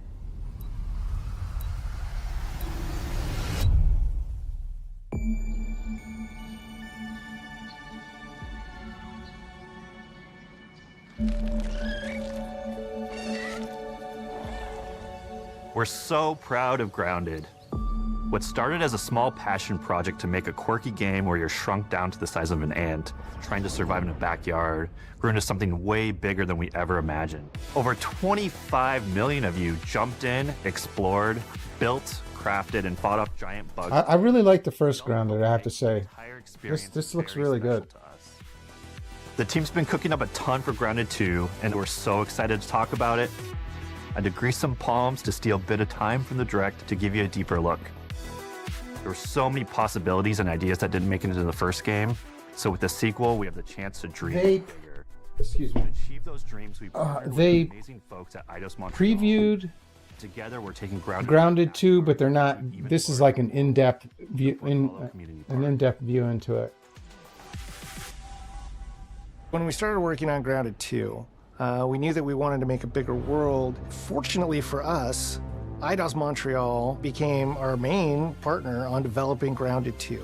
They have a lot of similarities to the sorts of things that are important to us at Obsidian. They tend to make very narratively strong games. They make games with really deep characters and great... Yeah, this looks really good, I gotta say. Like, gameplay. From the trailer I saw earlier on today, it looks really good. I did like the first one a lot. Obsidian Entertainment. Our 2 It studios reminded me of Honey, I Shrunk the Kids. a lot of DNA. The same things that are important to Obsidian Entertainment are important to us. Choice and consequences, player communities, and doing justice to great IPs and great franchises. The fact that we're the first partners that they're working with to make a sequel to their franchise feels Yes. we're an important part of their history. It is, yeah. Grounded 2 take place 2 years after the first game. The same 4 teenagers are returning. So there's Max, Hoops, Willow, and Pete. They're a couple years older, which means they've gone through a bit more high school, a bit more mature. It's 1992. The world's a High school? Where the hell are they going to high school? They're shrunken. still in that fun, nostalgic era of the early 1990s. In Grounded 2, we're moving the action out of the backyard and into the Brook Hollow Community Park. Cool. Bigger, Very, very it cool. allows us to tell a lot more stories and expand the world of Grounded by exploring what the community of Brook Hollow has been up to. And Yeah.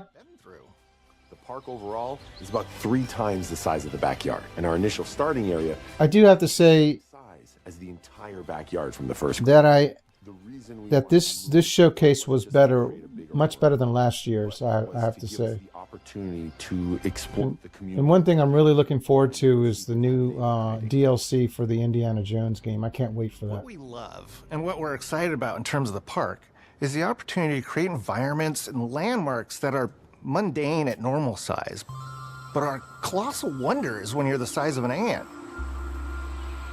Everything from a giant trash can to a community picnic table or a snack bar. All of these areas come to life in a brand new way. Oh, wow. Part of the fun in Grounded 2 is that the park was evacuated really quickly right before our teens were shrunk. And that means that the park has been sort of turned upside down and is in a topsy-turvy state. And that leads to really fun environmental storytelling, but it also leads into the creation of amazing biomes for our characters to explore. One of my favorite examples of this is the ice cream cart. In all of the commotion, the ice cream vendor's cart has been knocked over and its contents have spilled out into the ground.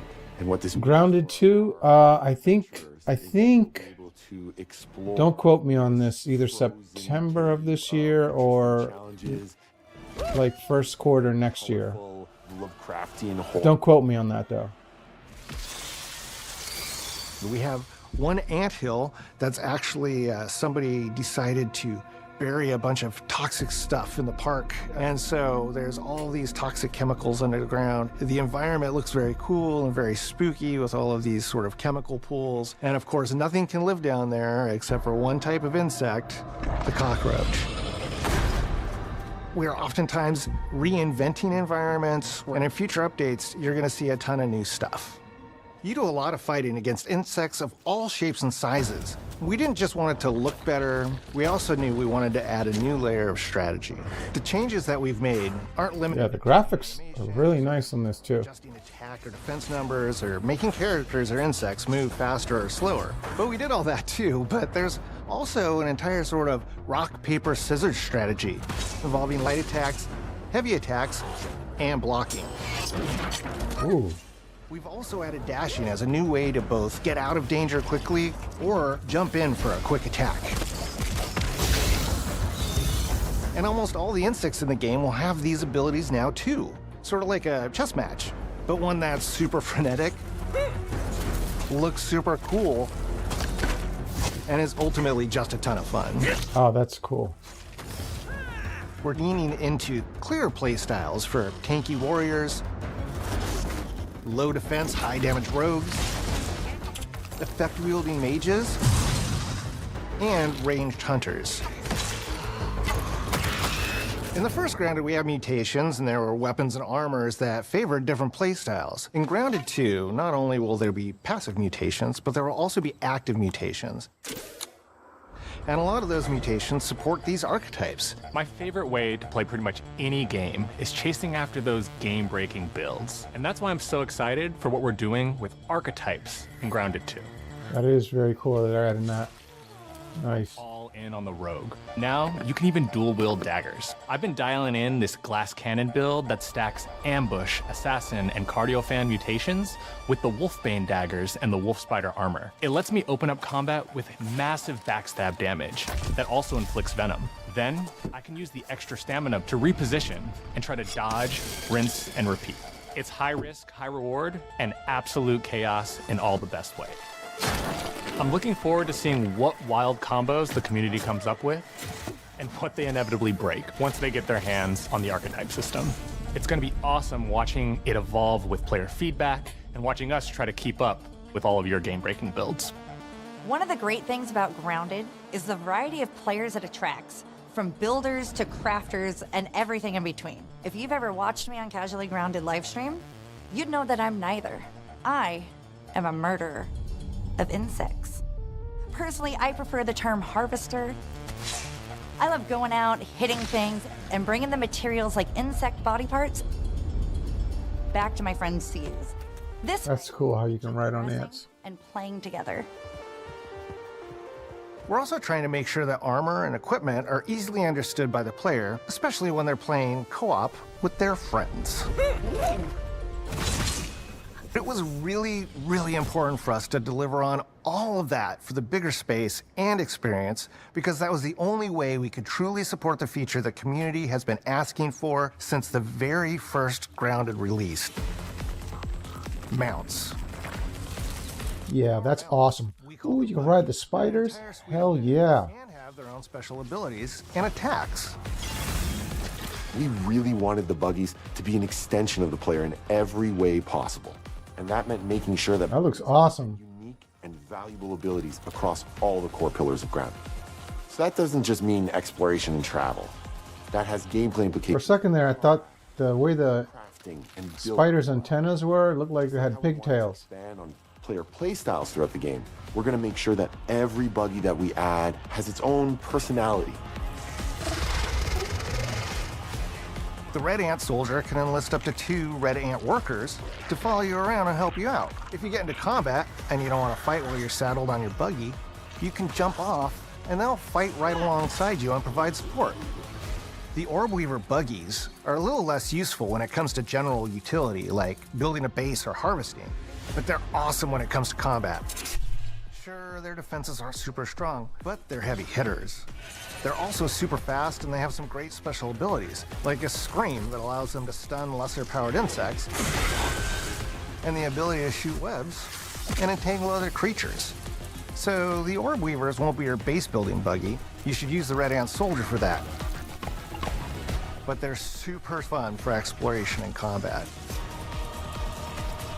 Red Ant Soldiers and Orb Weaver Spiders will be available at game preview launch. There will be others in the future, but those are the 2 we're starting with. The connection that our Grounded community has with us is something we want to keep forging with the sequel as we make an even bigger game than the original. Pretty much from day one, we knew we wanted to return to game preview for Grounded 2. Sure, it comes with some trade-offs, like the game's not done and it's out to the world. Whoa, look at that. So much value in building it alongside the community. Buggies change how you traverse and navigate the park.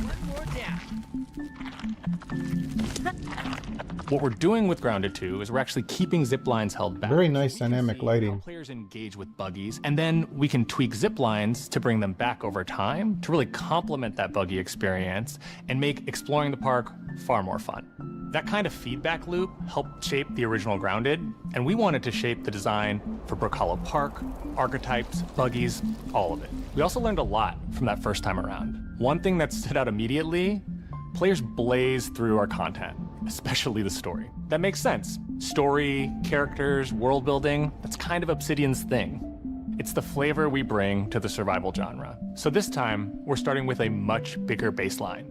There's been an explosion at Brook Hollow Park. Chaos descended on a ceremony commemorating the 2-year anniversary of when 4 teenagers were miniaturized against their will. One of our favorite parts of the first game was watching the community uncover clues and spin up theories. This time around, we're leaning even more into that, and we'll be keeping a close eye on what our players discover and how they interpret it. Because you never know what might inspire us as development moves forward. We really started to hit our groove at the end of Grounded 1. We found that being open, This video is very well produced. following through, was key to building trust with the community. As a small team, we had to experiment with update pacing and scope, and what we found resonated the most with all of you were bigger, beefier updates, even if it took us a little longer to land. So, that's the plan. Larger, more complete updates spaced out just enough so we can take your feedback seriously and make every drop count. You can expect in our big updates, new buggies, new biomes, new building pieces, all the good stuff. And we're launching with a public roadmap so everyone knows what to be excited about in the future. All of us at Obsidian Entertainment and Eidos Montreal are super excited about how close we are to letting all of you players get shrunk a second time and explore the all-new park on buggies in Grounded 2. If you're a returning Grounded player, we're really looking forward to you experiencing all the improvements. If this is your first time getting Tiny, then all I can tell you is that a world with an entirely new perspective and an entirely new feel awaits you in Brook Hollow Park. It's time to ride together and survive together.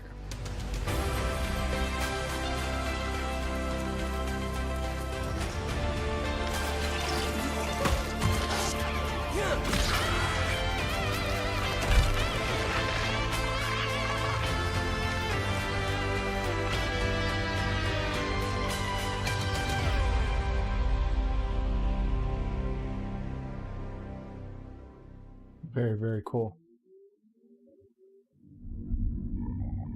Okay, so July. So Crystal is coming out July next month. So that's very, very cool. We have been expecting you. This game looks awesome too. This is where it starts. We can change the world as we know it. Can you handle that? Let's do this. I'm in. I'm here to even the odds. Any objections? Here's to playing in the mud. And when we need their help, they send us a hero. Here we go. Please, follow me.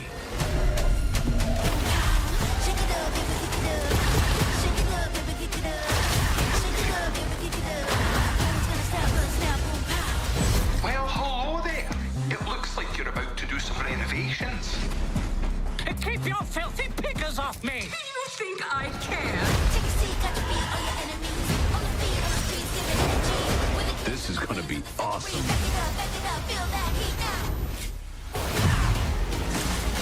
Mayday! Mayday! Hold on to mission control, we're falling!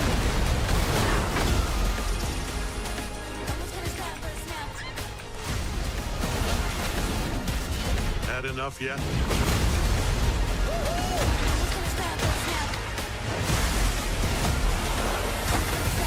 Form up! It's game time, baby!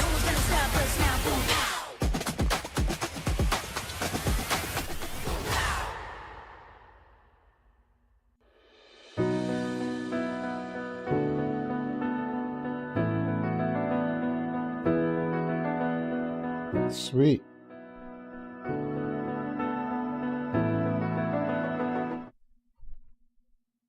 Oops. Hold on a second, guys.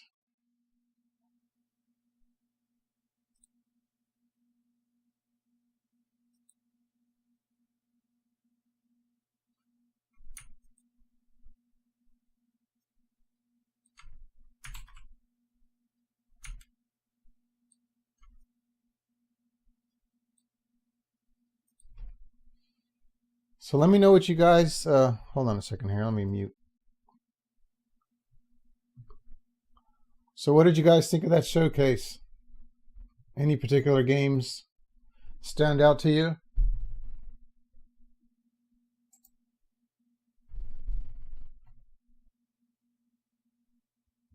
I don't know why this keeps happening.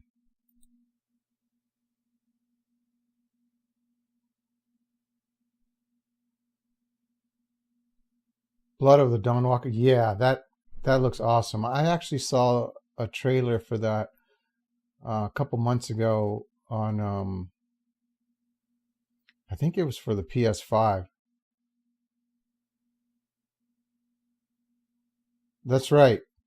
Yeah, that's right. It definitely has that look and feel. It's the real Witcher 4. Yeah.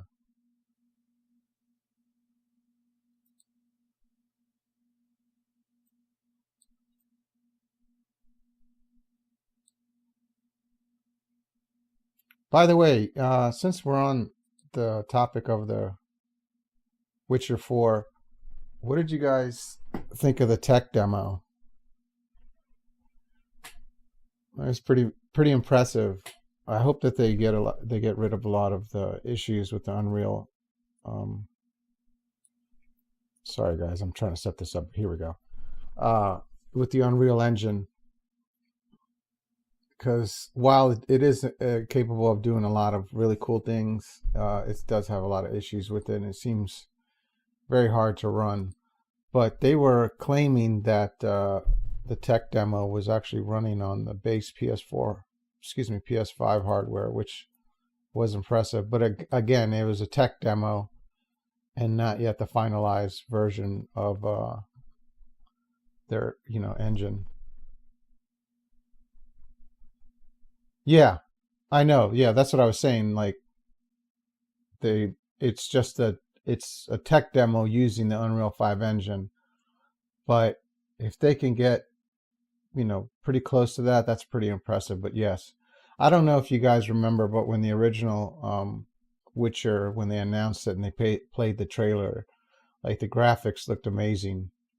Of course, and then when the actual game came out, you know, the graphics didn't look anything compared to the trailer. I mean, it still was a good looking game, but nowhere near what they were showcasing on the Witcher 3 trailer. But it was, you know, Witcher is still an amazing game, Witcher 3. Let me ask you guys this. What did you guys see at the, like, towards the beginning of the showcase? They were showing the ROG Xbox. It's like their portable gaming unit. What do you guys think about that? It's pretty cool. It looks very nice, and it's made by ROG, Republic of Gamers, who is, you know, Asus, which is a good hardware company. They make great motherboards and AIO GPUs, things of that nature. I just hope that it will have the ability to use the Steam platform. That way you can play all your Steam games on the PC. Yeah, I don't much either myself, but it does look interesting, and I know that they were talking about bringing Steam to Xbox, which will be very cool. But if they allow you to play Steam games on the ROG Xbox, you know, it would give the portable systems a run for the money. You think there was a Steam button? Now that you mention it, I think so too. I know there was an Xbox button, but we will see. We will see. Yeah, it's interesting where Xbox is going, where Microsoft is going, because they can't compete with like PlayStation and Nintendo in terms of hardware sales. I mean, to be frank with you, I barely even play my Xbox Series S. Yeah, I barely play it, especially since a lot of the titles now are available on the PC. I understand that not everybody has the luxury that I have in terms of, you know, I have the consoles, and I also have several gaming PCs. But you know, they're talking about bringing Halo and Gears to the PS5, which is, you know, which was an Xbox exclusive IP. And while it's good because people that, you know, just have a PlayStation 5 can play, you know, really play titles like Halo and Gears of War, you know, what does it mean for Xboxes? Yeah. Yeah, right. I agree. Yeah, it seems like I mean, I understand why they're going that route and like making their content available on multiple platforms. You know, they'll be able to make more money that way because they'll have a much broader audience, you know, to consume their products. But yeah, truthfully, I would like them to dethrone Nintendo. The Switch 2 looked interesting, and then when they revealed the price on it, and then the bullshit $80 games and $90, you know, like hard copy games, which aren't even an actual, like, you don't get the actual game on the memory, on the SD card. It's a freaking just a code on it. It's just bullshit, you know. And yeah, the Switch 2 got a lot of bad press, and you know, Nintendo does their own thing, but they've always been one to like be really slow on implementing new hardware. And while, you know, in one way it's good because of the fact that they can get really good at programming and knowing their hardware. And Nintendo's always been really good about that, like maximizing their hardware a lot of their games run at 60 frames a second, although, you know, while graphically not that complex, Nintendo's always been really good about that. But I would like to see them dethroned as the portable king, because Nintendo is just so full of themselves. And then I also heard too that Sony is releasing a new portable, and I've always liked Sony's portable. I love the PSP. Great system. I love the Vita. Actually, I still have the Vita. I play it occasionally. The problem with the Vita was, and I don't know why, they didn't market it well in the States, and it just died off. But Sony's always been really good at making handheld systems, and I've heard that they are planning on bringing another handheld system into the market. Whether that's speculation or not, we'll see. But it would be interesting, because it seems that, you know, with the popularity of a lot of mobile games on the phone and stuff, these console manufacturers are trying to get in on that. Of course, Nintendo, like you were saying, Tech, is the king at like the portable systems. It'd be an interesting future. But like you, I mean, I do have the Vita, and I still occasionally use it. Most of the time when I'm out and about, I don't game. I'm like doing other things. I do have a gaming laptop, but that usually has to be plugged in, because when you're gaming on it without being plugged in, the battery lasts like maybe 45 minutes to an hour.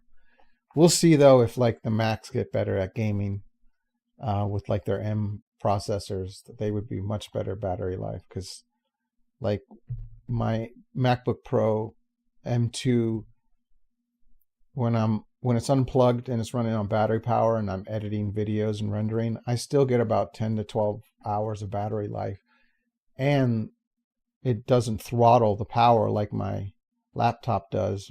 If you unplug it, it'll throttle the power. My MacBook doesn't with the M processors, which is amazing. I really love the M series processors on the Macs. But yeah, hey Tech, I mean, what do you think in terms of like the future of Xbox and where they're going? Because it just seems like they're definitely saying, put their hands up and say we can't compete with Sony, because I think they have like, don't quote me on this, but maybe a little over 30 million consoles out there, which is still a lot, but minuscule compared to what Sony has with the PS5. And frankly, I like, out of both my consoles, because I have the PS4 Pro, I have an Xbox One X, and I have the Xbox Series S, and I have a PS5. I play my PS5 the most out of all my consoles. I have a lot of the exclusives on there, and also I play a lot of, as you guys know, when I'm streaming, PSVR2 games, and I love my PSVR2. And the nice thing with the PlayStation 5 is, they have a lot of really good AAA titles like Resident Evil 4 VR and Resident Evil Village VR, and several other games. So that's, in terms of my console gaming, that's mainly what I play on, is the PS5. And I just like the PS5 interface better than the Xbox. So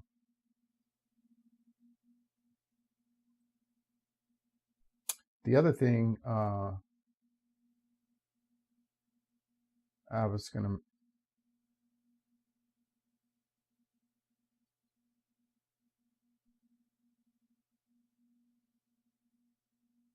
Yeah, I agree. That's what I think too. I have to say though, I really hope they don't buy up all the studios. Microsoft has a tendency to buy stuff and then they fuck it up, like I remember when they bought Mixer, that streaming platform, and I loved Mixer. I actually preferred it over Twitch. And my buddy, actually Game Speaker, said this: you watch, they're going to fuck it up or they'll close it down. And then they ended up closing it down. And what they did was they utilized the Mixer technology, and they put that into Microsoft Teams. When they purchased Skype, they screwed that up. So yeah, they're still doing it to this day. It just seems like Microsoft can never like develop anything on their own, you know, like Windows. I will say Windows 10 and Windows 11 are a lot better than previous builds of Windows, although XP was probably the most stable because it just had been out for such a long time. They got all the bugs. But Microsoft, what they do is they build a crappy product. And don't get me wrong, like they can build some good things. Like the Xbox is a good system hardware-wise. They build nice keyboards and mice. But like the operating system is terrible. It's just got so many security loopholes. And then they build like this huge industry around their shortcomings, and they provide support for that, you know. Apple, on the other hand, well, yeah, they're a huge corporate entity, and they're not, you know, they do some practices that I don't like. They develop a lot of really cool things, you know, and Mac OS is a really secure operating system. Even the Mac OS phone operating system is really secure. And yes, you know, they do have their own ecosystem, which I like Apple products, but they're, you know, at least they're innovators. Microsoft doesn't tend to be like that. They just want to buy everything up because they have so much money. So, I mean, if you want to get into it, Microsoft got the idea from Windows from Apple, and Apple actually got the idea for keyboard and mouse. You know who they stole it from? They didn't really technically steal it, but it was from Xerox, because Xerox back in the 70s, late 70s, early 80s, you know, they were talking about once computers started to get really popular, you know, the paperless office. And they were like, well, we got to do something about this or we're going to go out of business. So they developed a GUI, graphical user interface, with a keyboard and a mouse. And Bill Gates and Steve Jobs were at this expo, and they had in this little kiosk on the back corner of the Xerox, just kind of hidden away, the Xerox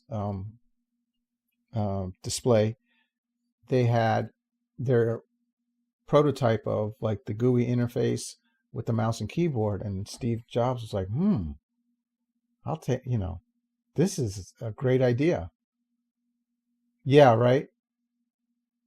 And look, Xerox, we ended up still we still use a lot of paper in the office, you know, it never went away.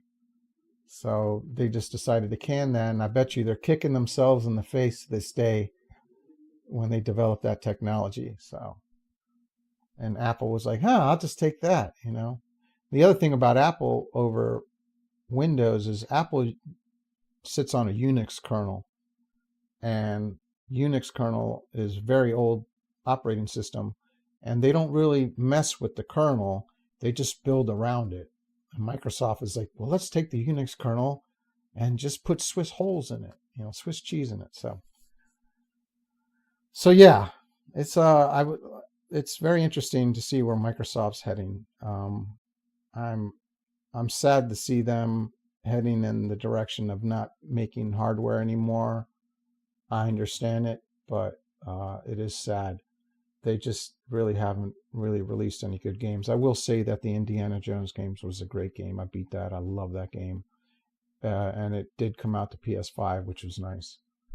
But it's very, very interesting to see. The other thing I want to talk about is like where the gaming industry is going in general, in terms of you can't, like, it's harder and harder to get physical copies of games. And while, yes, I'm guilty of that as much as anybody else is, I still purchase a lot of my games online. You know, it's just the convenience factor. I don't have to go to GameStop or a brick and mortar store to you know, purchase my game. I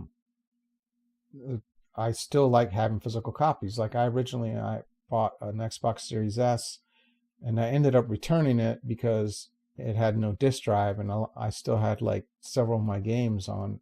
They were hard copies of it. Yes, I'm definitely getting to that.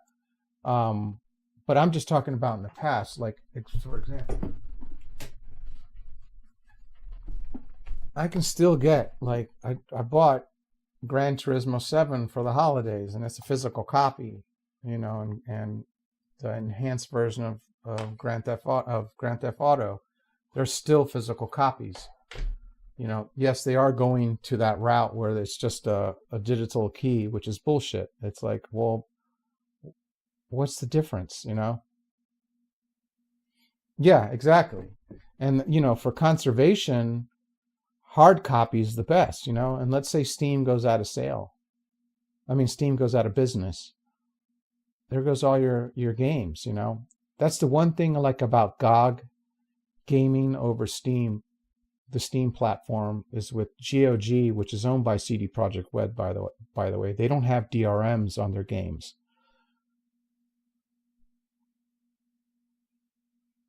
Exactly. Yeah. Well, that's already happening now.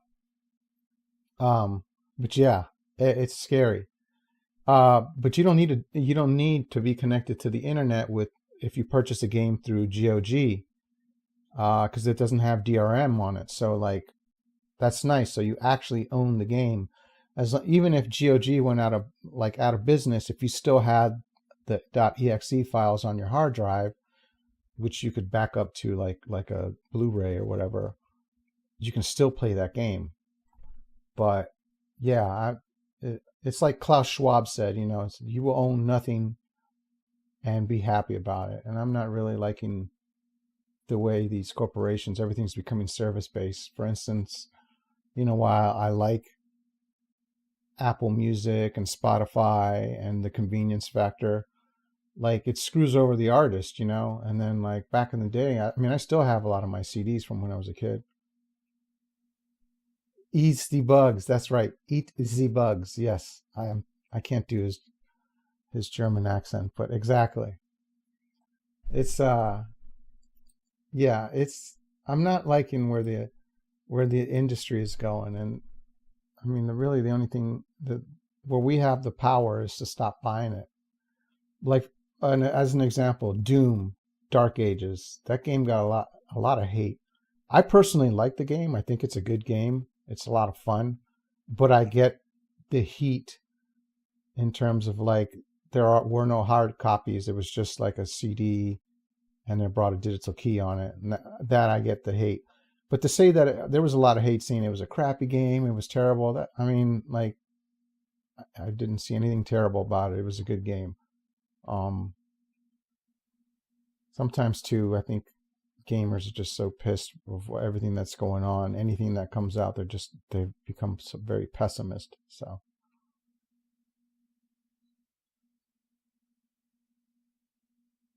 yeah, I agree. Yeah, Expedition 33 was amazing. I still got to beat that. It was developed by a small team, you know. And Night Rain looks awesome. I'm looking forward to playing with you here a little bit later today. But FromSoft's always been, you know, made good games. But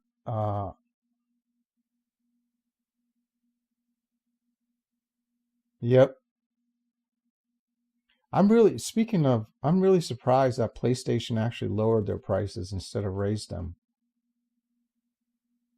Like, do you mean to charge me for the special edition Xbox Series S? They're charging $730 when you can get a PlayStation Pro for like cheaper? Like, what the fuck? I never before have I seen in the history, at least since I've been gaming, which has been forever, have I seen console prices go up.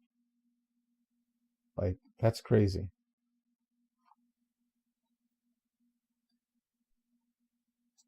I'll be honest with you, I haven't bought a Nintendo console since the Wii.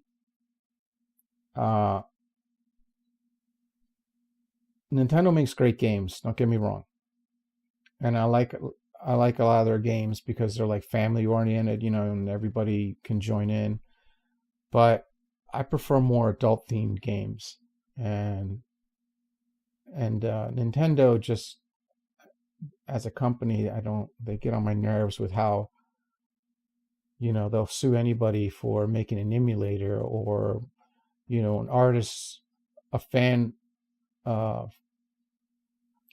who's like a fanboy draws a Mario piece of art, like a Mario Brothers or Mario or Luigi, and then Nintendo wants to sue them. Like, what the fuck? Like, that's how you're going to treat your fan base? Like,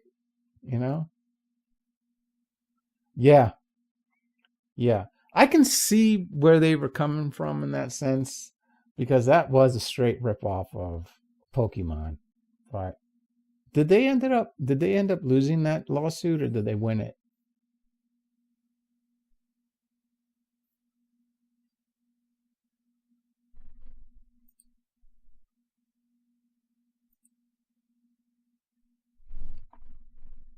And there's a game that earlier on in do you think it's still going? Yeah, Nintendo's got big deep pockets, so they'll probably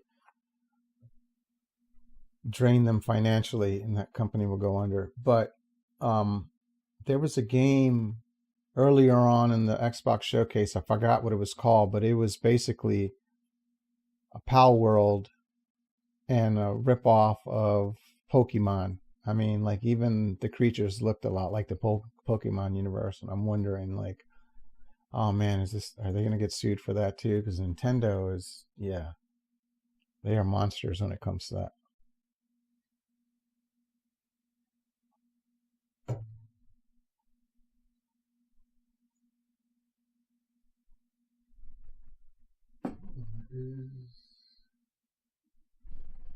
I'm getting different chats in here.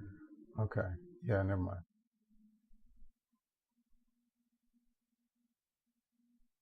Yeah.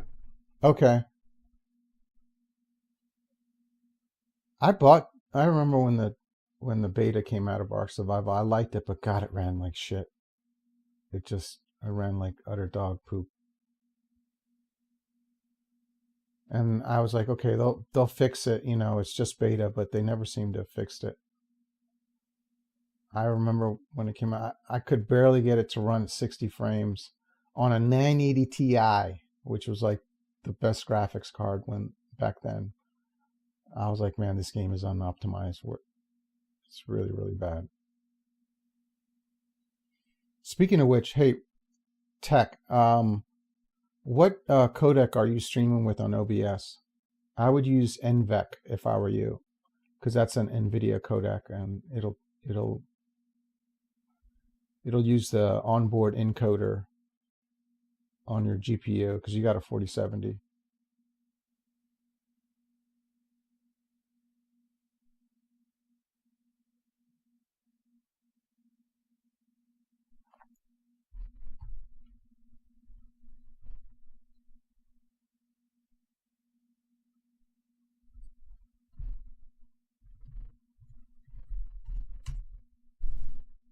Yeah, that's in the settings. You go to the settings, and then you go to stream, and then in there you go, or I think it's video, and then in there there's a recording tabs and a streaming tab, and then there's an option below that says advanced. If you click on advanced, it'll allow you to like adjust more things in the streaming tab, and then your encoder just go down to NVEC. And the nice thing about NVEC is that it works with really low bit rates, and the video still looks nice at low bit rates. And make sure that you set your bit rate for Twitch at a maximum of 8,000 kps, because Twitch won't allow anything above it.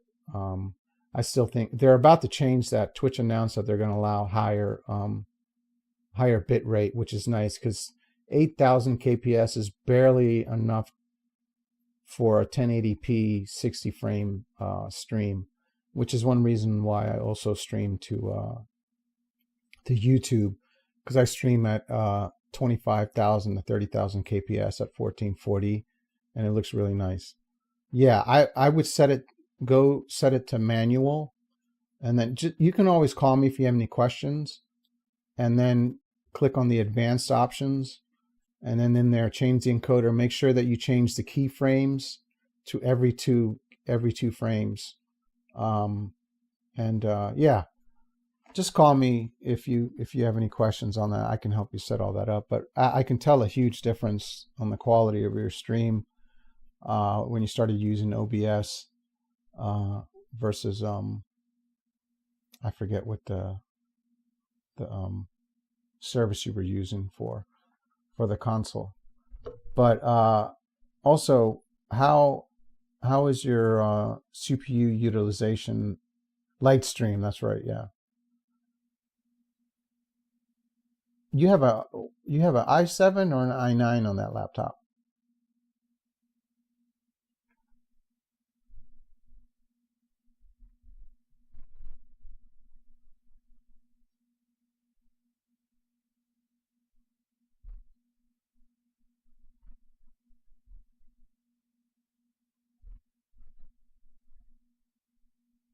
i7, okay. Yeah, because from what I could tell, the GPU, I thought it's a 4070. Did you lock your frames at 60 frames a second, or did you leave your frame rate uncapped?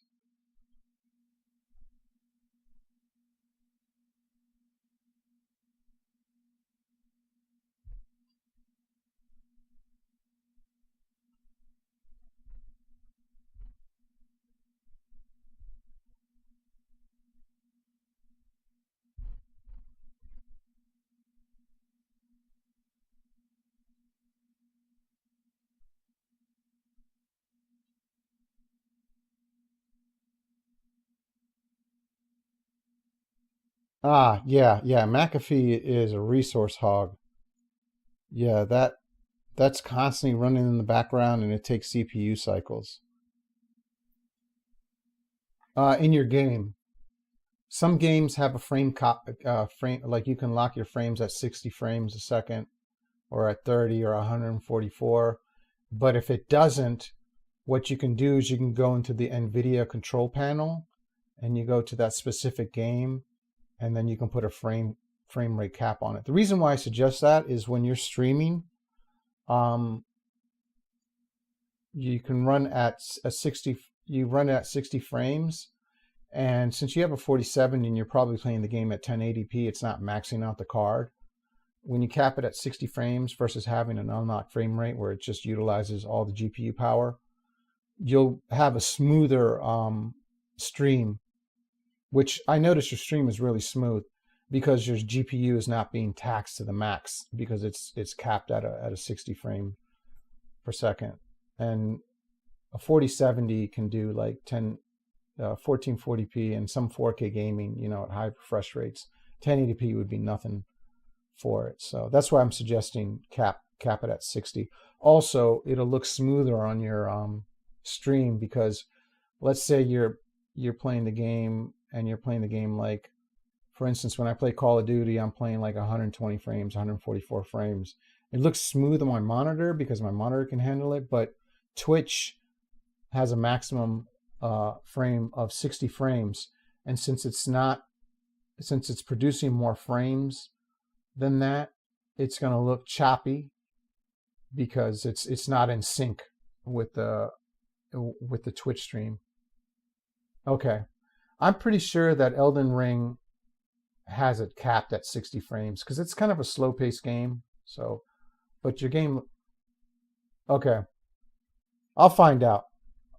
But I think your game is running at 60 frames. It's capped at 60 frames a second because it looked really, really smooth. Like it was a big difference in your stream quality.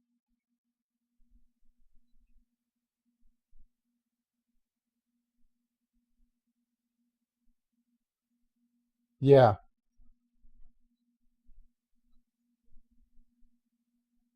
Yeah. I remember when I first started streaming, I used this paid software called GameStream or something. I forgot what it was called. And I had to pay like a monthly fee to use it. And then I remember hearing about OBS, and I opened it up, and I was like, what the fuck? I don't know how to use this.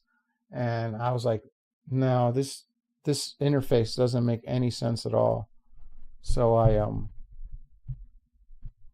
I said, screw it, I'm not going to use OBS. And then about 2 years after that, I said, let me give OBS a try, because I was starting to see the limitations of the software I was using. And once I learned the interface, it was definitely a lot easier to use it. I'm gonna play a little bit of music, guys. So. Tech the Drifter. LOL, I just opened it up and messed around. I thought it was pretty easy. Yeah. I was making it more difficult than it needed to be, obviously.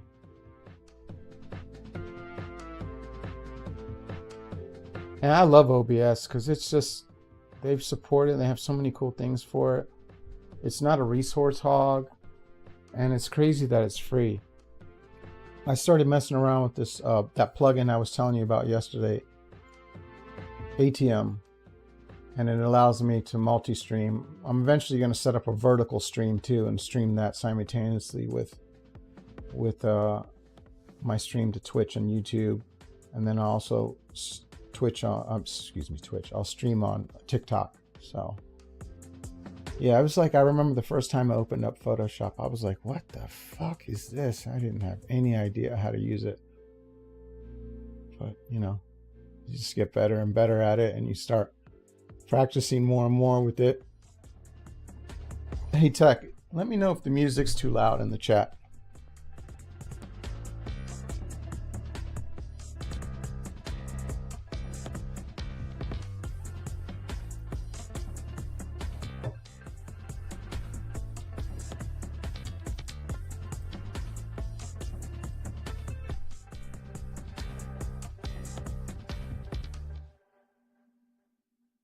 Okay, cool. In the future, I know you got a lot of things on your plate. I really suggest that you invest in a Stream Deck. I have one right here. I don't want to unplug it, but this is the XL. They have some new ones. I don't know if you can. My camera's kind of in an odd place, so. But that's kind of what it looks like, and it's got all these programmable buttons, and then I can just switch scenes. I can adjust my audio. It's like a switcher, but I also have it, you can like program it. For instance, when I'm in Windows, I can hit pause or play or mute. I can set up quick keys to open, like, you know, browsers. And then I also ended up purchasing a footpad, an Elgato footpad, for when I'm VR streaming. I can change scenes. I can mute my microphone by, it's like a little footpad that I place on the ground since I can't see anything on my headsets, and I can mute my microphone that way. You can like customize it. I actually set it up so that in DaVinci Resolve, I can set my in points and out points, and I can cut video tracks by just using the footpad. That way I don't have to like even touch my keyboard. It's pretty cool. I love Elgato products. I also ended up purchasing their teleprompter. Yeah, trust me, brother, I know about that one. I had to get like a USB bank, a powered USB extender that has like 5 ports. I'm gonna need to purchase, because I'm running out of USB. I ran out of USB Type C, so I found a PCI card on Amazon for like $23, and it brings 2 additional USB 3 10 gigabit ports and 4 or 5 USB Type C, and I'll just plug that in, because yeah, especially I get it on your end, you're running out of space because you got the laptop, so it's probably got like 3 or 4 USB ports.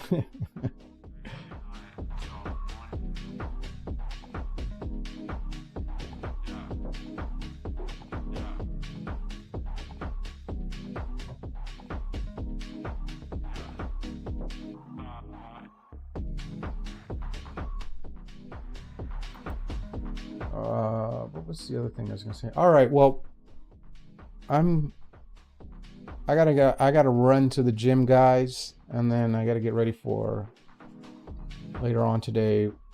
Tech and I check out the stream. We're gonna be streaming Night Rain, Elden Ring's Night Rain. I'm looking forward to that.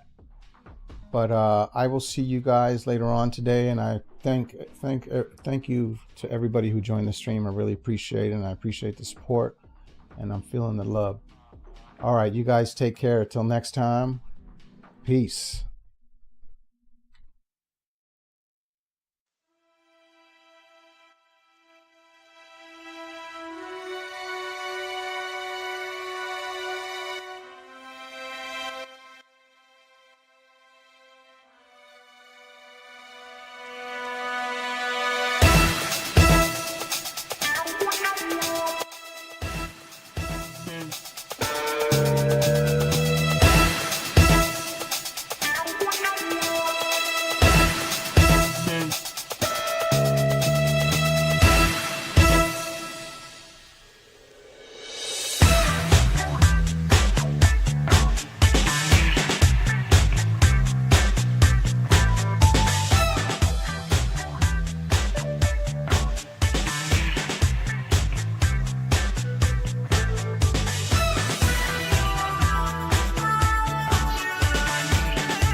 Hey, I got what you need.